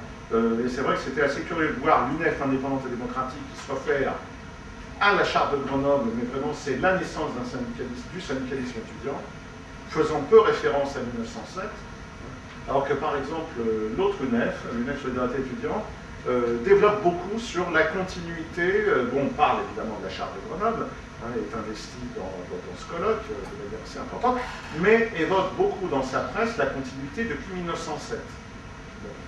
Chacun puise la continuité pour légitimer sa propre organisation. Donc c'est vrai qu'il y a les utilisations de la charte. Alors je dirais quelques mots sur la question de l'actualité. L'analyse. Jeunes travailleurs intellectuels. Réalité sociologique du monde étudiant aujourd'hui, 2,5 millions d'étudiants, la majorité enfants de salariés, le devenir de l'écrasante majorité, c'est futurs salariés. On n'est plus dans les enjeux où les étudiants en droit de Nice critiquent la sécurité sociale étudiante, au nom du fait que, attention, on va devenir des futures professions libérales, donc il faut se raccrocher à la sécurité sociale de nos futures professions. On en est aujourd'hui, évidemment, plus personne ne réclame que les étudiants en médecine, les étudiants en droit soient rattachés au régime de sécurité sociale et de protection sociale spécifique de ces professions indépendantes, parce qu'y compris la majorité des étudiants en droit sont destinés à devenir non pas des avocats ou des notaires ou des huissiers, mais à travailler effectivement comme salariés dans le secteur public ou dans le secteur privé. D'ores et déjà, on a 600 à 700 000 étudiants qui sont directement salariés pour financer leurs études. Alors attention, parce que le pourcentage n'a finalement pas énormément changé. Quand on prend les textes, dont sont forcément toujours vérifiés, on a 30-40% d'étudiants qui sont obligés de travailler, y compris au moment du congrès de Grenoble. La situation matérielle des étudiants, c'est pas parce qu'ils sont pas, s'ils sont fils de non-salariés, qu'ils sont fils de non-salariés, qu'ils ne sont pas pauvres, une extrême pauvreté, une extrême misère, donc qui permet de comprendre aussi tout ce qui est néanmoins 30 à 40% de 100 000, ça ne fait pas la même chose que 30 à 40% de 2,5 millions. La quantité, Jean-Marx, pas toujours tort, à un moment donné, cette quantité se transforme en qualité. Et effectivement, ça permet de comprendre qu'on est passé un petit peu d'une proclamation « l'étudiant est un travailleur, étudiant, travailleur, même combat », qui est encore proclamation en 1946, qui est toujours proclamation en 1968, hein, et effectivement, dans les années plus récentes, notamment au moment du contrat d'insertion professionnelle en 1994 et récemment sur le contrat première embauche, on voit bien que ce n'est pas des rapports de solidarité, c'est plus des rapports de communauté d'intérêt, de communauté de revendication par rapport aux questions de précarité, de qualification. Et enfin, les formes d'action. Les formes d'action, moi je plaide beaucoup pour tout le reste de la charte, pas simplement le préambule et les articles, mais effectivement, tout ce qu'on a du mal à faire passer. C'est très intéressant, il faudra travailler sur la résistance des organisations et des courants quand on leur explique l'importance de l'intégralité de la charte, pourquoi on ne publie qu'une partie, et pas effectivement toute l'autre partie qui est extrêmement importante et qui pourtant on a développé à quelques milliers d'exemplaires au fur et à mesure de leur publication. Tout ça n'est pas repris. Il a fallu des blocages associés au monôme dévastateur pour se dire il y a peut-être quelque chose à prendre de ce côté-là. Alors je ne parlerai pas en termes d'actualité des positions précises d'action qui sont données à ce moment-là. La grève n'est pas nouvelle, la manifestation non plus. D'ailleurs on parle de monôme, hein, l'on prend au vocabulaire ancien, investi peut-être de revendications nouvelles. Mais on a des grèves dans les années 30, et des grèves pas très progressistes, hein, c'est des grèves contre l'étudiant en droit, contre GES, contre les METEC, contre l'entrée des capacitaires, contre l'accès des capacitaires en droit à la licence, etc., etc. Donc, la charte, en fait, de Grenoble fait à un moment donné le point sur le, ce que nous, en sciences politiques, on appelle le répertoire d'action collective. Qu'est-ce qui peut être utilisé? Et ce qui est intéressant, c'est de voir qu'à chaque époque, chaque mouvement utilise les répertoires le plus souvent anciens, parce que ça se renouvelle peu, en même temps le répertoire disponible en fonction de la situation. La grève, la manifestation étudiante, aujourd'hui la coordination, invention lycéenne, étudiante du début des années 70, qui répond à une division, une très forte minorisation, voire une existence des mouvements syndicaux. Bon, c'est des choses qui aujourd'hui sont considérées comme étant quasiment naturelles. Et puis on a d'autres choses. Il faudra réfléchir plus avant sur les blocages, qui sont beaucoup plus systématiques. En même temps, l'utilisation des techniques modernes, la réappropriation par les étudiants, les lycéens l'année dernière, puis les étudiants cette année, d'un répertoire d'action qui était le répertoire d'action des chômeurs, des précaires, des intermittents du spectacle, qui effectivement, n'ayant pas de base, comme les salariés dans une entreprise pour faire grève, hein, on va développer des actions plus visibles, hein, plus médiatiques, plus colorées. Et en retour, et je conclue par là, parce que je crois que c'est important parce que c'était un des buts des rédacteurs de la Charte de Grenoble, en tout cas des syndicalistes lyonnais, c'est de se dire le mouvement étudiant va nourrir, les étudiants vont nourrir le syndicalisme professionnel futur. C'est vrai que quand on voit les visages des manifestations des infirmières, des enseignants aujourd'hui, de postiers, on a un visage assez renouvelé. Ça ressemble beaucoup plus aux manifestations étudiantes et lycéennes, par exemple, des années 70 et du début des années 1980, assez festif, assez coloré, plus qu'à des manifestations qui étaient malgré tout plus sérieuses, plus austères, du mouvement syndical de l'époque. De ce point de vue-là aussi, la jeunesse, les jeunesses, les différentes générations qui sont passées par les lycées, les universités et par les expériences d'action ont nourri, en tout cas, et renouvelé le répertoire d'action du mouvement syndical, du mouvement ouvrier lui-même. Et de ce point de vue-là, c'est, disons, une charte de Grenoble en éternelle actualisation, même si on ne la fait plus comme telle, c'est tout de même cet esprit-là qui continue à se jouer. Merci bien pour cette intervention qui va permettre, je pense, de lancer le débat un peu dans toutes les directions. Je vous propose d'intervenir tout de suite si vous souhaitez soit intervenir, soit poser des questions, soit voilà, exprimer quelque chose. Et puis après, on redonnera la parole à la table ronde pour qu'eux-mêmes puissent échanger entre eux et avec vous. Alors attendez, il y a un micro avec moi.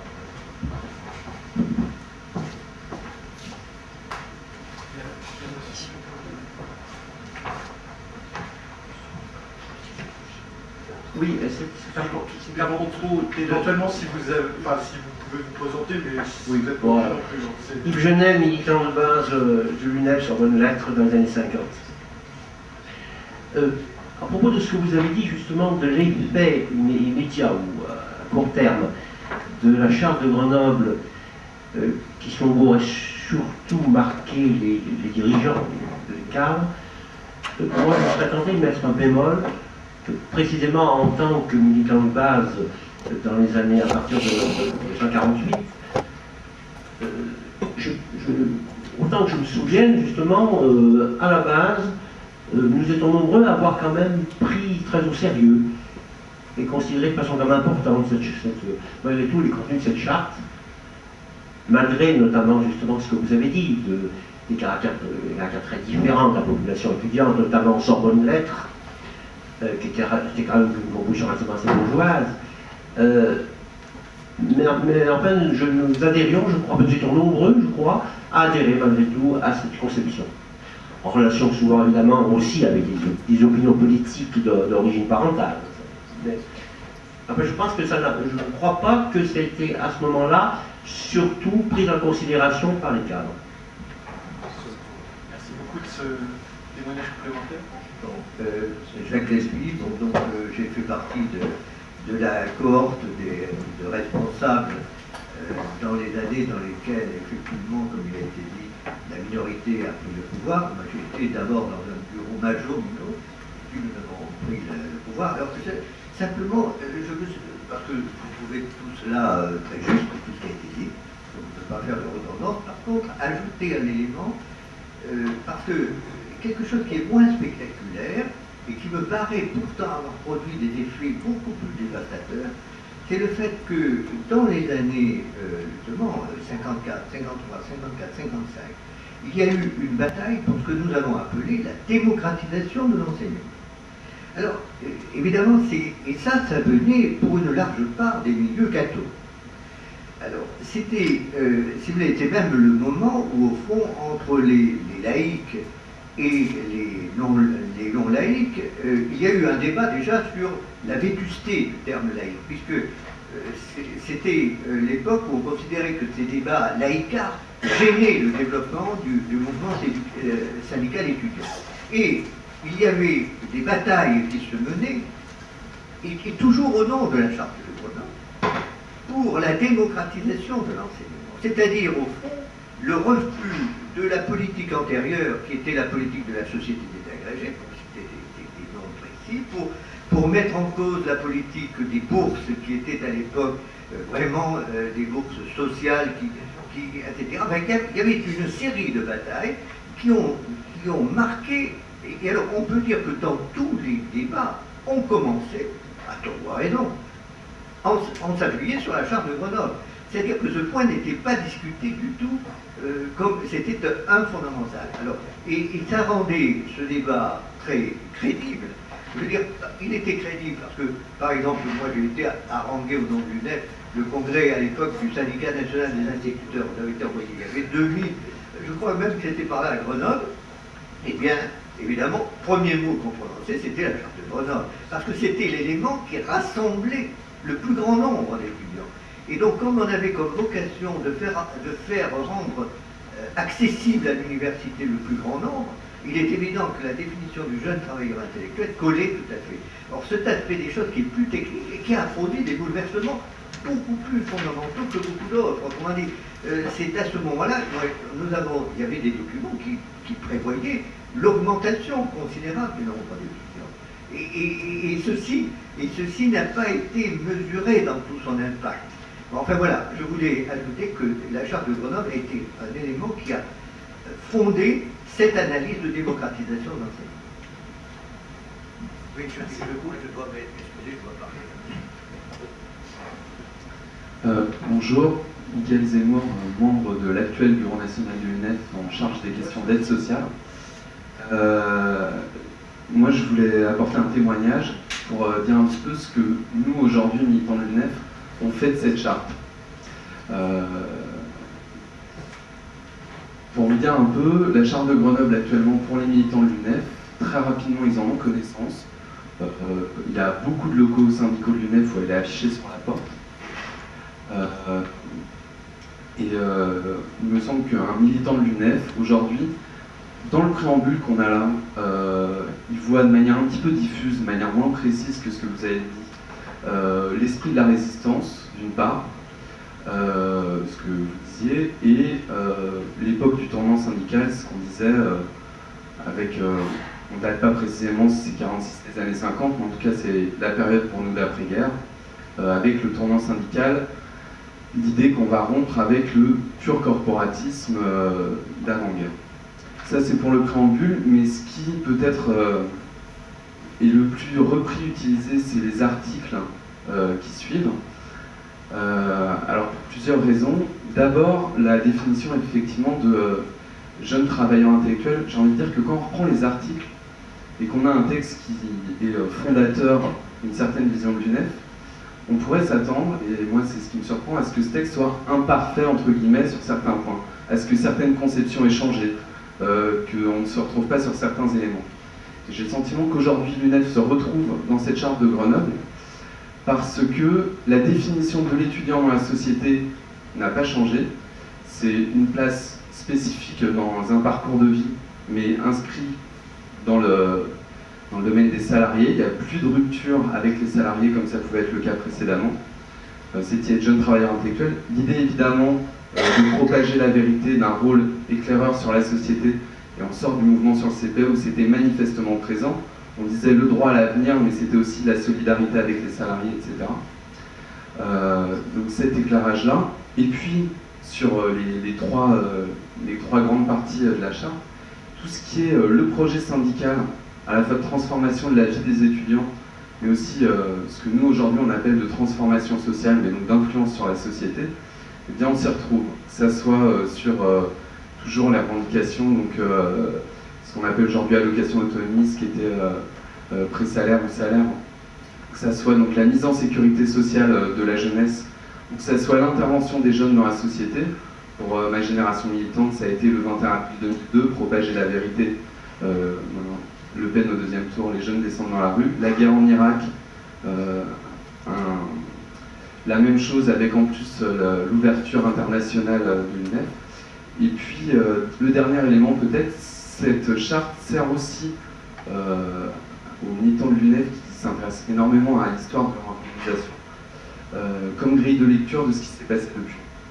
Et notamment, c'est un éclairage pour la période de la guerre d'Algérie, par exemple. On comprend tout de suite la volonté qui a pu être celle de certains militants à l'éclairage de cette charte.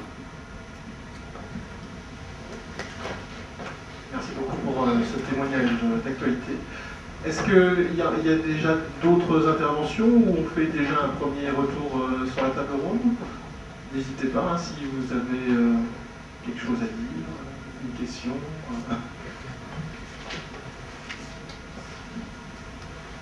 Bon, j'étais étudiant, disons, en 56 à Grenoble, et je voudrais apporter une confirmation sur deux points qui ont été abordés. Donc d'une part en 56, c'était le 10e anniversaire de la charte de Grenoble, c'était juste après la victoire des Minots, et donc il y avait un enthousiasme étonnant à l'AG, on parlait surtout de l'AG en fait ici. Donc ça c'est le contexte. Alors les deux points sur lesquels je vais intervenir, c'est confirmer l'importance du courant catholique de gauche à l'UNEF à Grenoble.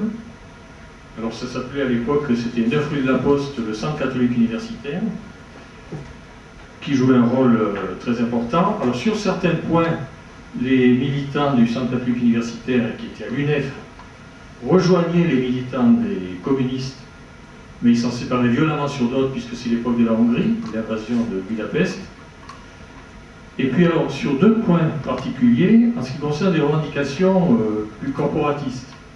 Effectivement, c'était la revendication d'allocation d'études qui était défendue, à tel point que lorsque le gouvernement avait créé les IPES, la doctrine nationale, c'était de refuser les IPES, parce que c'était des miettes, c'est comme vous voulez, c'était l'allocation d'études, c'était un droit. On ne parlait pas de pré-salaire encore, c'est l'allocation d'études, après on a changé d'expression. Et le deuxième point, c'est l'importance de l'action de l'UNEF à Grenoble, donc à cette époque, à partir de la guerre d'Algérie. Donc en 1956, c'est vrai que ce qui était très important, c'était d'abord la lutte contre la torture, et ensuite la réflexion sur le droit à l'indépendance s'est développée plus tard. Et les étudiants de l'UNEF, alors, et notamment ceux du centre catholique, puisqu'avec le PC, il y avait de telles oppositions sur la Hongrie que ça gênait beaucoup, ces étudiants étaient extrêmement actifs. Donc ça confirme tout à fait ce que vous disiez à Grenoble, avec en plus ce contexte historique proche de la charte de Grenoble, à Grenoble même. Merci beaucoup pour ce témoignage.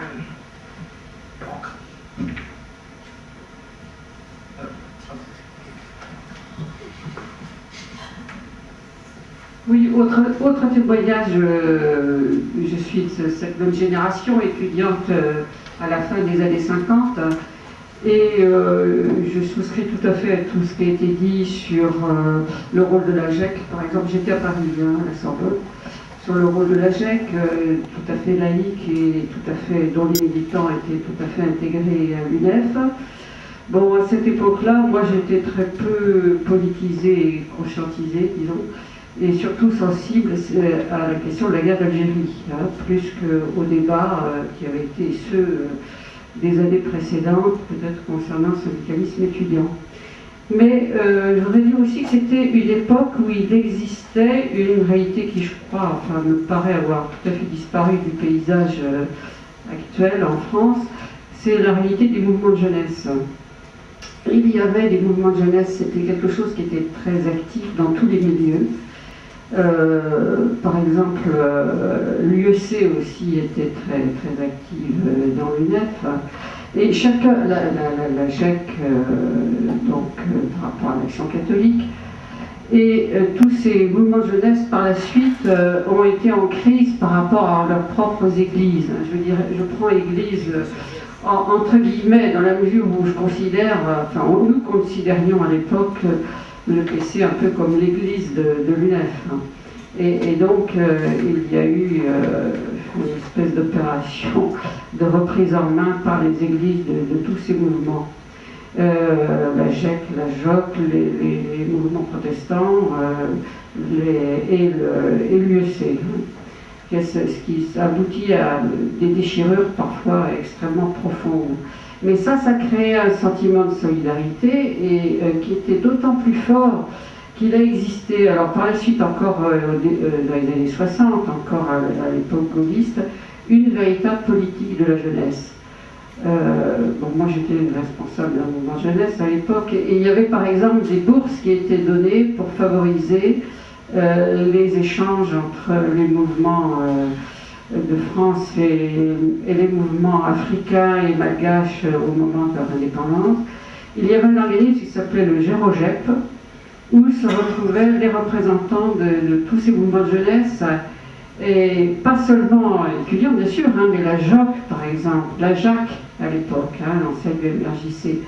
On avait des contacts très étroits entre nous et cela crée d'abord une large diffusion des idées et un sentiment quand même d'identité, et les étudiants se sentaient de plus en plus partie prenante enfin, de la société et non pas à part. Encore une intervention et puis peut-être qu'on redonnera la parole un peu à la table ronde, quitte à redonner après la parole au public. Oui, Alexandre Piévot, je suis aujourd'hui à la... je vais être court. Alors. Je suis aujourd'hui à la Fondation Santé des étudiants de France, mais je voulais plus intervenir par rapport à la perception qu'étudiant, quand j'étais étudiant il y a quelques années et que l'UNEF n'était pas encore réunifiée, quand à l'époque Roby a refait un petit peu l'historique rapide du mouvement étudiant, mais quand moi j'étais étudiant de l'UNEFID, c'est vrai qu'on avait beau, je crois, l'UNEFID ou l'UNEFSE, chacun de notre côté, d'essayer de tirer un petit peu à nous l'histoire du mouvement étudiant et de l'UNEF. Il y a quand même, par l'effet de la réunification, par l'appropriation à nouveau par les étudiants d'un sigle qui pèse énormément dans son milieu et qui pèse bien plus que ce qu'on aurait pu imaginer quand on s'est réunifié, les 4 lettres l'UNEF, elles évoquent à elles seules justement, à la fois pour les générations présentes, comme tout à l'heure Mickaël nous l'a dit, mais aussi pour les générations qui sont passées dans les universités, elles évoquent tout de suite un certain nombre de repères très forts et très identifiants, et qui, moi je pense énormément par exemple sur le dernier mouvement qu'il y a eu contre le CPR, qui ont été un effet d'accélérateur sans doute dans la compréhension de ce qui s'est passé, parce que tout de suite il y a un référentiel dont la charte fait partie, qui se met en place et qui donne une lisibilité dans ce qu'incarne aujourd'hui l'UNEF. Voilà. Donc peut-être, comme on va apparemment être obligé d'un peu d'accélérer le rythme, est-ce qu'il y a encore une dernière intervention de la salle pour qu'après on puisse faire s'exprimer les différentes personnes de la table ronde, pour qu'il n'y ait pas de frustration si quelqu'un voulait dire quelque chose? Non? Une fois, deux fois, trois fois, être jugé, vendu, bon, on verra s'il y a encore du rattrapage possible.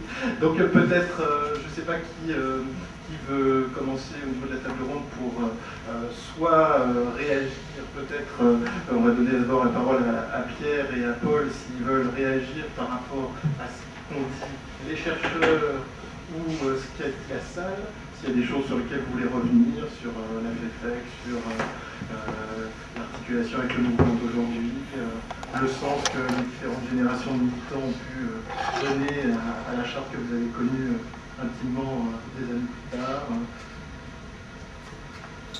Non. Moi aussi, sur le sens correctif que j'apporterai, c'est ce qui a été dit sur le fait que la charte aurait été surtout faite pour les cadres. J'y crois pas beaucoup. En réalité, elle est passée, c'est pas par hasard qu'on n'en a pas parlé dans la presse. Ça, je vous dis tout de suite que la Déclaration universelle des droits de l'homme, il n'y a pratiquement rien dans la presse, sinon dans le monde, pour dire que on avait grillé je ne sais pas combien d'ampoules et que l'Assemblée générale des Nations Unies, celle qui a voté la Déclaration universelle, avait fait du mauvais travail. On n'a pratiquement pas parlé. J'ai vécu un autre de mes combats pour la justice pénale internationale, le tribunal pénal pour l'ex-Yougoslavie, la conférence de presse, ricanement de la presse, quelques lignes, mais des petits trucs comme ça, ou rien.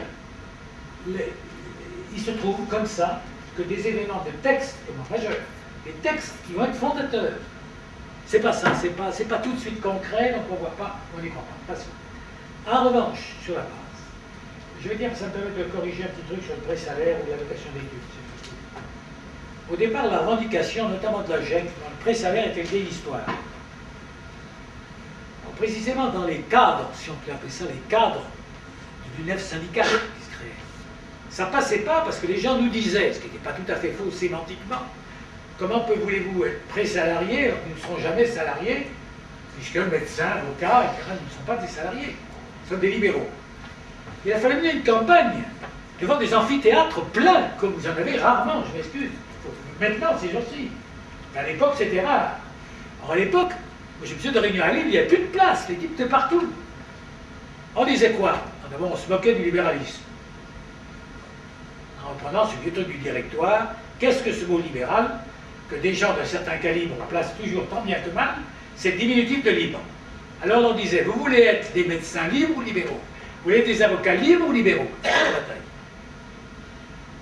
Bon, alors nous disons que vous êtes des travailleurs. On n'a pas dit que vous étiez des salariés, on a dit que vous étiez des travailleurs. Et que vous avez le droit de voir, comme tout travailleur, la prévoyance, tout ce que tu as dit. Alors si c'est les mots qui vous emmerdent, on ne va pas dire pré-salarié, d'accord, il y a une bataille sémantique. Et c'est là qu'on est passé à allocation d'études. C'est pas le mouvement inverse. Parce que l'allocation différenciait déjà de l'aide pure. C'est des batailles sémantiques entre l'aide et l'allocation. Donc un certain nombre d'allocations avaient un statut juridique déjà qui n'était pas celui de l'aide soumise à des critères purement sociaux. L'allocation d'études était fondée sur des critères uniquement universitaires. C'était le contraire du critère social. Ce n'était pas la bourse. La bourse, nous ne sommes pas des mendiants. Alors bien sûr qu'il y a des critères dans la bourse, etc. Mais il y a toujours derrière le truc social. Donc, il y avait une bataille qu'on menait le long de la charte. Moi je me souviens de trucs, on lisait la charte, et ça gueulait, naturellement. Et c'est vrai que ce texte, par sa simplicité même, provoquait. Maintenant, c'est tellement évident. Et c'est parce qu'à l'époque, comme tu l'as dit, 100 000 étudiants dans l'immense majorité, effectivement, ne se voyaient pas salariés, n'étaient pas fils de salariés. C'était moins de 10%, je crois qu'il y avait 2-3% fils d'ouvriers à l'époque. C'était ridicule. Donc les mots n'avaient pas de sens. Syndical, ça avait un peu été utilisé. On retournait syndical, mais syndical n'était pas totalement neuf. En revanche, dire l'étudiant est un travailleur, il fallait voir, il y en a qui s'empêchaient de dormir. Et c'était cette provocation utile qui a fait bouger. Alors l'année de la sécurité sociale, Nice, c'est les cadres qui résistent. Même des gens qui ont voté la charte, ils n'avaient pas compris ce qu'ils avaient voté. Parce que c'est passé comme la lettre à la poste, qui fait aussi que la presse en a peu parlé. C'est passé, le Lyon a présenté son texte, c'est pas eu un seul amendement. Sur le plan international, on a mis, je vais changer des majuscules en minuscules, et sur le plan national même, il n'y a rien eu.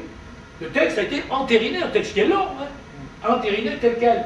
Donc ça explique à la fois que la presse en ait peu parlé, et que ce soit passé comme ça. Quand on s'est revendiqué de la charte pour avoir la Sécu, et pour avoir la gestion mutualiste avec la Maurice, qui était un culot monstre, du passage, quand on a voulu, alors là on a buté, parce que les pères des professions ont gueulé.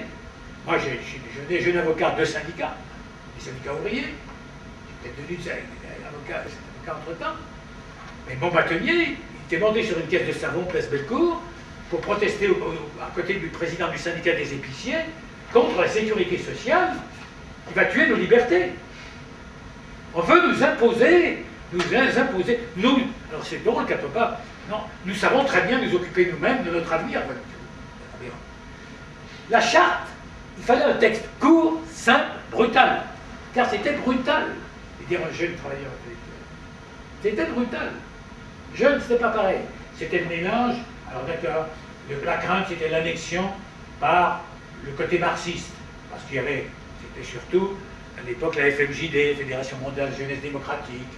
Alors, est-ce que vous n'êtes pas des marxistes dissimulés, etc. Alors, tout le dialogue avec les catholiques, ça me fait marrer.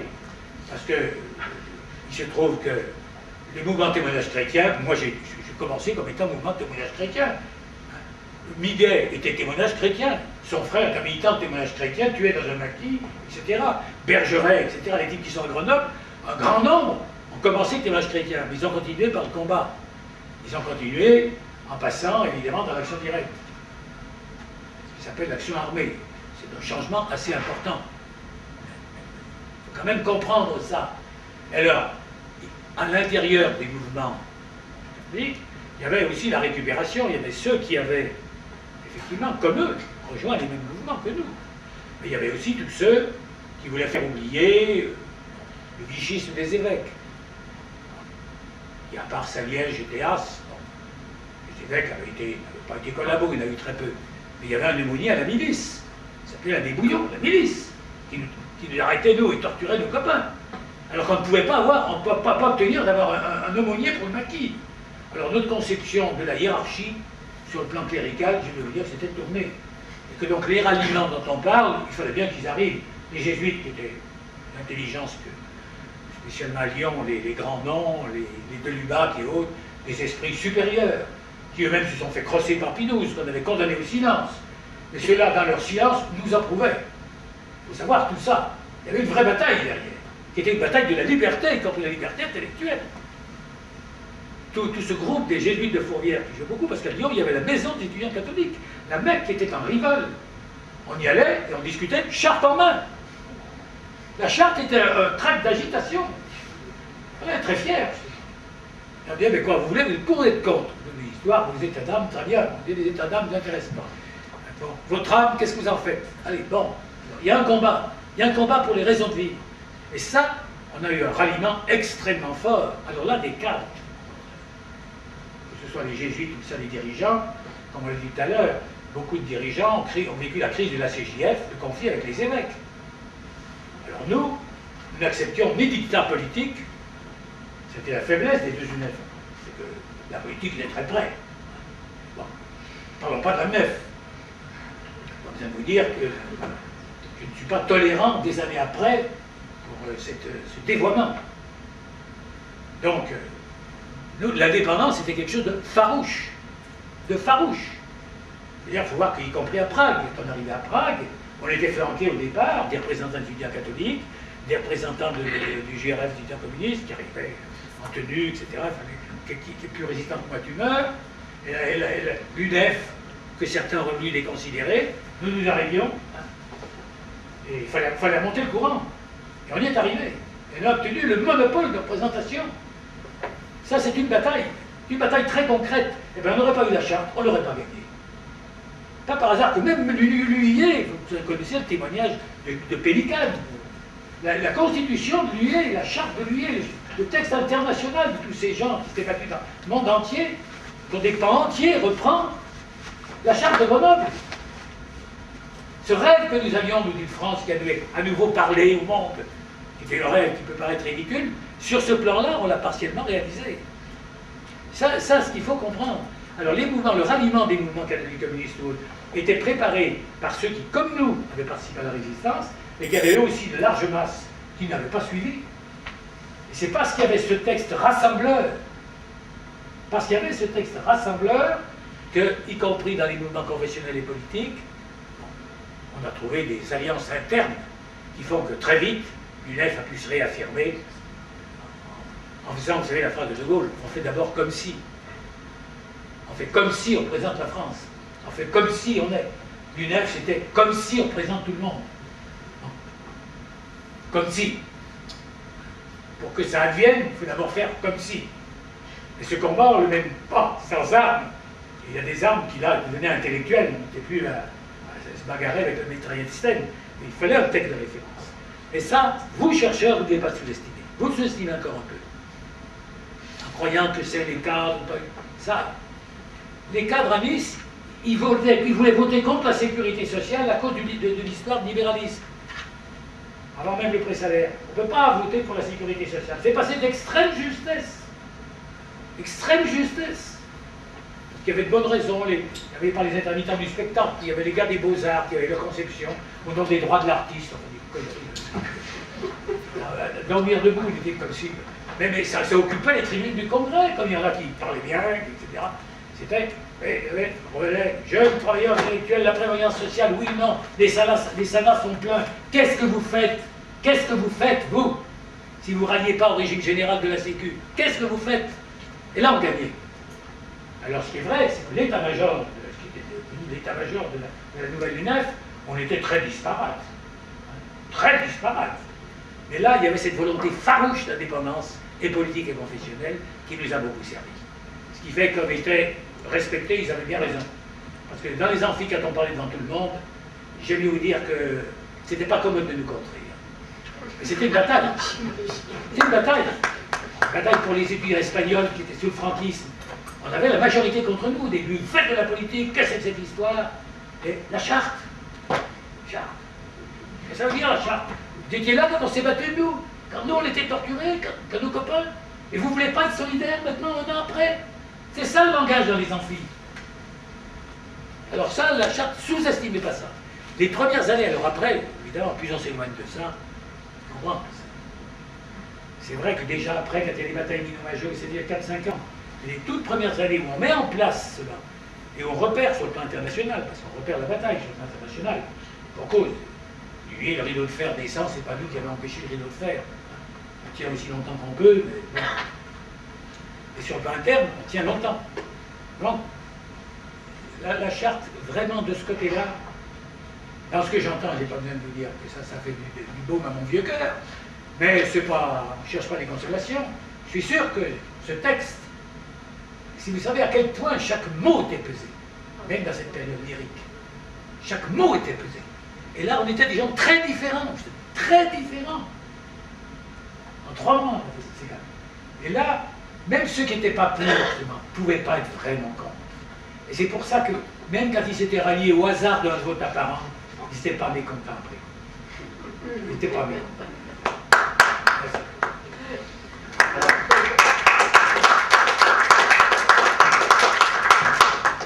Pierre n'a toujours rien ajouté, même sur ces circulaires par rapport à la FFF. L'homme d'aime des actions profondes et silencieuses. Pas de l'ombre, non. Sans lui, on n'aurait pas pu. Ce mouvement, je ne savais pas ce que c'était, l'UNEF. Ils m'ont amené à l'AG pour me faire élire. Je ne sais pas ce que c'était. Alors lui, il avait fait la transition. Et on a jeté notre dévolu sur ce mouvement, on a failli faire autrement. On voulait à l'époque créer une section étudiante de la CGT. Le premier plan. Bon. Alors il y avait quand même la CFTC déjà, qui avait été très digne, qui s'était battue, et notamment dans le témoignage chrétien, on a eu beaucoup de gens, la CFTC, qui était... Alors il y avait quand même 2 syndicats, même si sinon ils étaient beaucoup plus forts que l'autre. Et puis surtout, il est clair que la relation CGT-PC, sur le plan du combat pour la liberté, ça ne nous allait pas. On allait à l'Est quand même, on savait très bien, on ne savait pas le goulag dans tous ces détails, on savait très bien. Et là, ça passait pas. Ça passait pas, on reconnaissait les communistes qui étaient à l'intérieur même de l'AG, c'est là aussi des témoignages comme celui de Pierre Alexandre, enfin des gens, le secrétaire général de l'AG, qui étaient des militants communistes de premier plan, de grande tradition communiste, étaient des gens qui ont compris tout ça. On ne se divisera pas là-dessus. On ne se divisera pas là-dessus, mais il n'y aura aucune soumission politique. On n'est pas une courroie de transmission. Non. Nous transmettons directement à la base ce qu'on a à lui dire. On n'est pas la courroie de transmission de gens au-dessus ou des gens qui seraient au-dessous. Non. On va dans les amphis, on parle direct. Et ça, c'était... Je crois que ça reste toujours vrai, vous le savez bien. On découvre à chaque combat. Ça, c'est fantastique, ça. Allez. Quelques minutes pour nos amis chercheurs. Je sais que David doit y aller. Je ne sais pas s'il a un dernier mot à dire avant de courir, reprendre son train. Donc, Rempli, Alain, si vous avez quelques mots. Oui, un petit mot. Je suis loin de sous-estimer la valeur d'un texte. Disons que moi, quand je dis vraiment, j'ai eu tendance à surestimer les textes. C'est vrai aussi. Et quand je dis les cadres, évidemment, les cadres chez les étudiants, c'est les militants. Par contre, le fait que le texte conserve une valeur et puisse continuer à servir de référence dans des combats multiples, y compris avec des interprétations qui peuvent être un petit peu diversifiées, mais pas trop, effectivement, signifie qu'effectivement, il a été discuté, les termes, etc., etc. Donc ça, jeune travailleur intellectuel, c'est effectivement la dimension jeune travailleur, qui à un moment donné a été un combat pour justifier le syndicalisme. Le syndicalisme veut dire une analyse sociologique, les étudiants, c'est des jeunes travailleurs, donc il y a syndicalisme. C'était ma position. Or, j'ai compris qu'il peut y avoir syndicalisme sans que forcément, en tant que représentation de groupes sociaux, sans que forcément ce soit des travailleurs, c'est des choses qui viennent effectivement après. C'est pour ça que je parlais de... Alors, quand j'entends cadre, j'entends les militants, parce que les militants dans les AG, 30, 40, en temps ordinaire, ce sont des cadres des étudiants en général. Je ne parle pas des cadres, simplement les quelques-uns membres du bureau de l'UNEF ou de l'AG. C'est effectivement cet ensemble qui se saisit comme une arme intellectuelle. Alors, deuxième chose, puis je conclue là, qui est tout de même très important, c'est la question de l'autonomie étudiante. C'est-à-dire que si on compare effectivement avec les organisations de jeunesse, les partis politiques ou les organisations confessionnelles, les organisations de mouvements de jeunes des églises, et y compris des mouvements de jeunes qui sont très souvent des mouvements pour les jeunes dirigés par les adultes, les mouvements étudiants et estudiantins de type syndical sont, même quand il y a eu la période des divisions politiques, ont conservé une autonomie vis-à-vis des adultes qui, y compris, a pu donner le meilleur, quand le mouvement était uni, comme ça a pu donner parfois le plus sectaire, à des moments donnés en cas de division, ou alors, si on prend l'exemple de la UNEF, la dégénérescence de la UNEF est aussi un exemple de l'autonomie de ce groupe ayant des intérêts communs, indépendamment des origines politiques et des rapports politiques. C'est-à-dire qu'effectivement, on a un type d'autonomie qui s'est mal terminé, ça, effectivement, corruptrice, d'intérêts particuliers, d'une bureaucratie ayant des intérêts financiers, individuels et collectifs. Alors là, ils ont fait la défense des intérêts matériels et moraux, intellectuels et collectifs en petits groupes, ça c'est certain. Bon.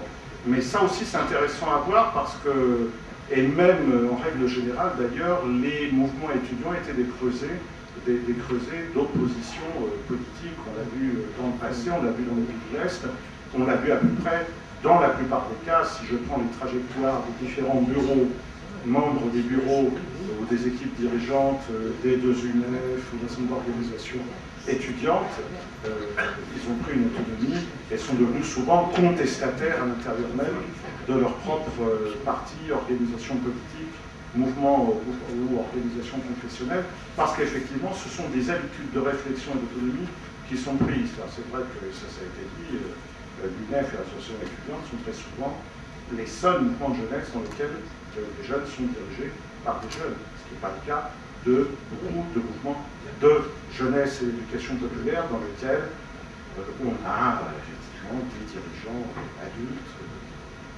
mais officiellement, entièrement et autres.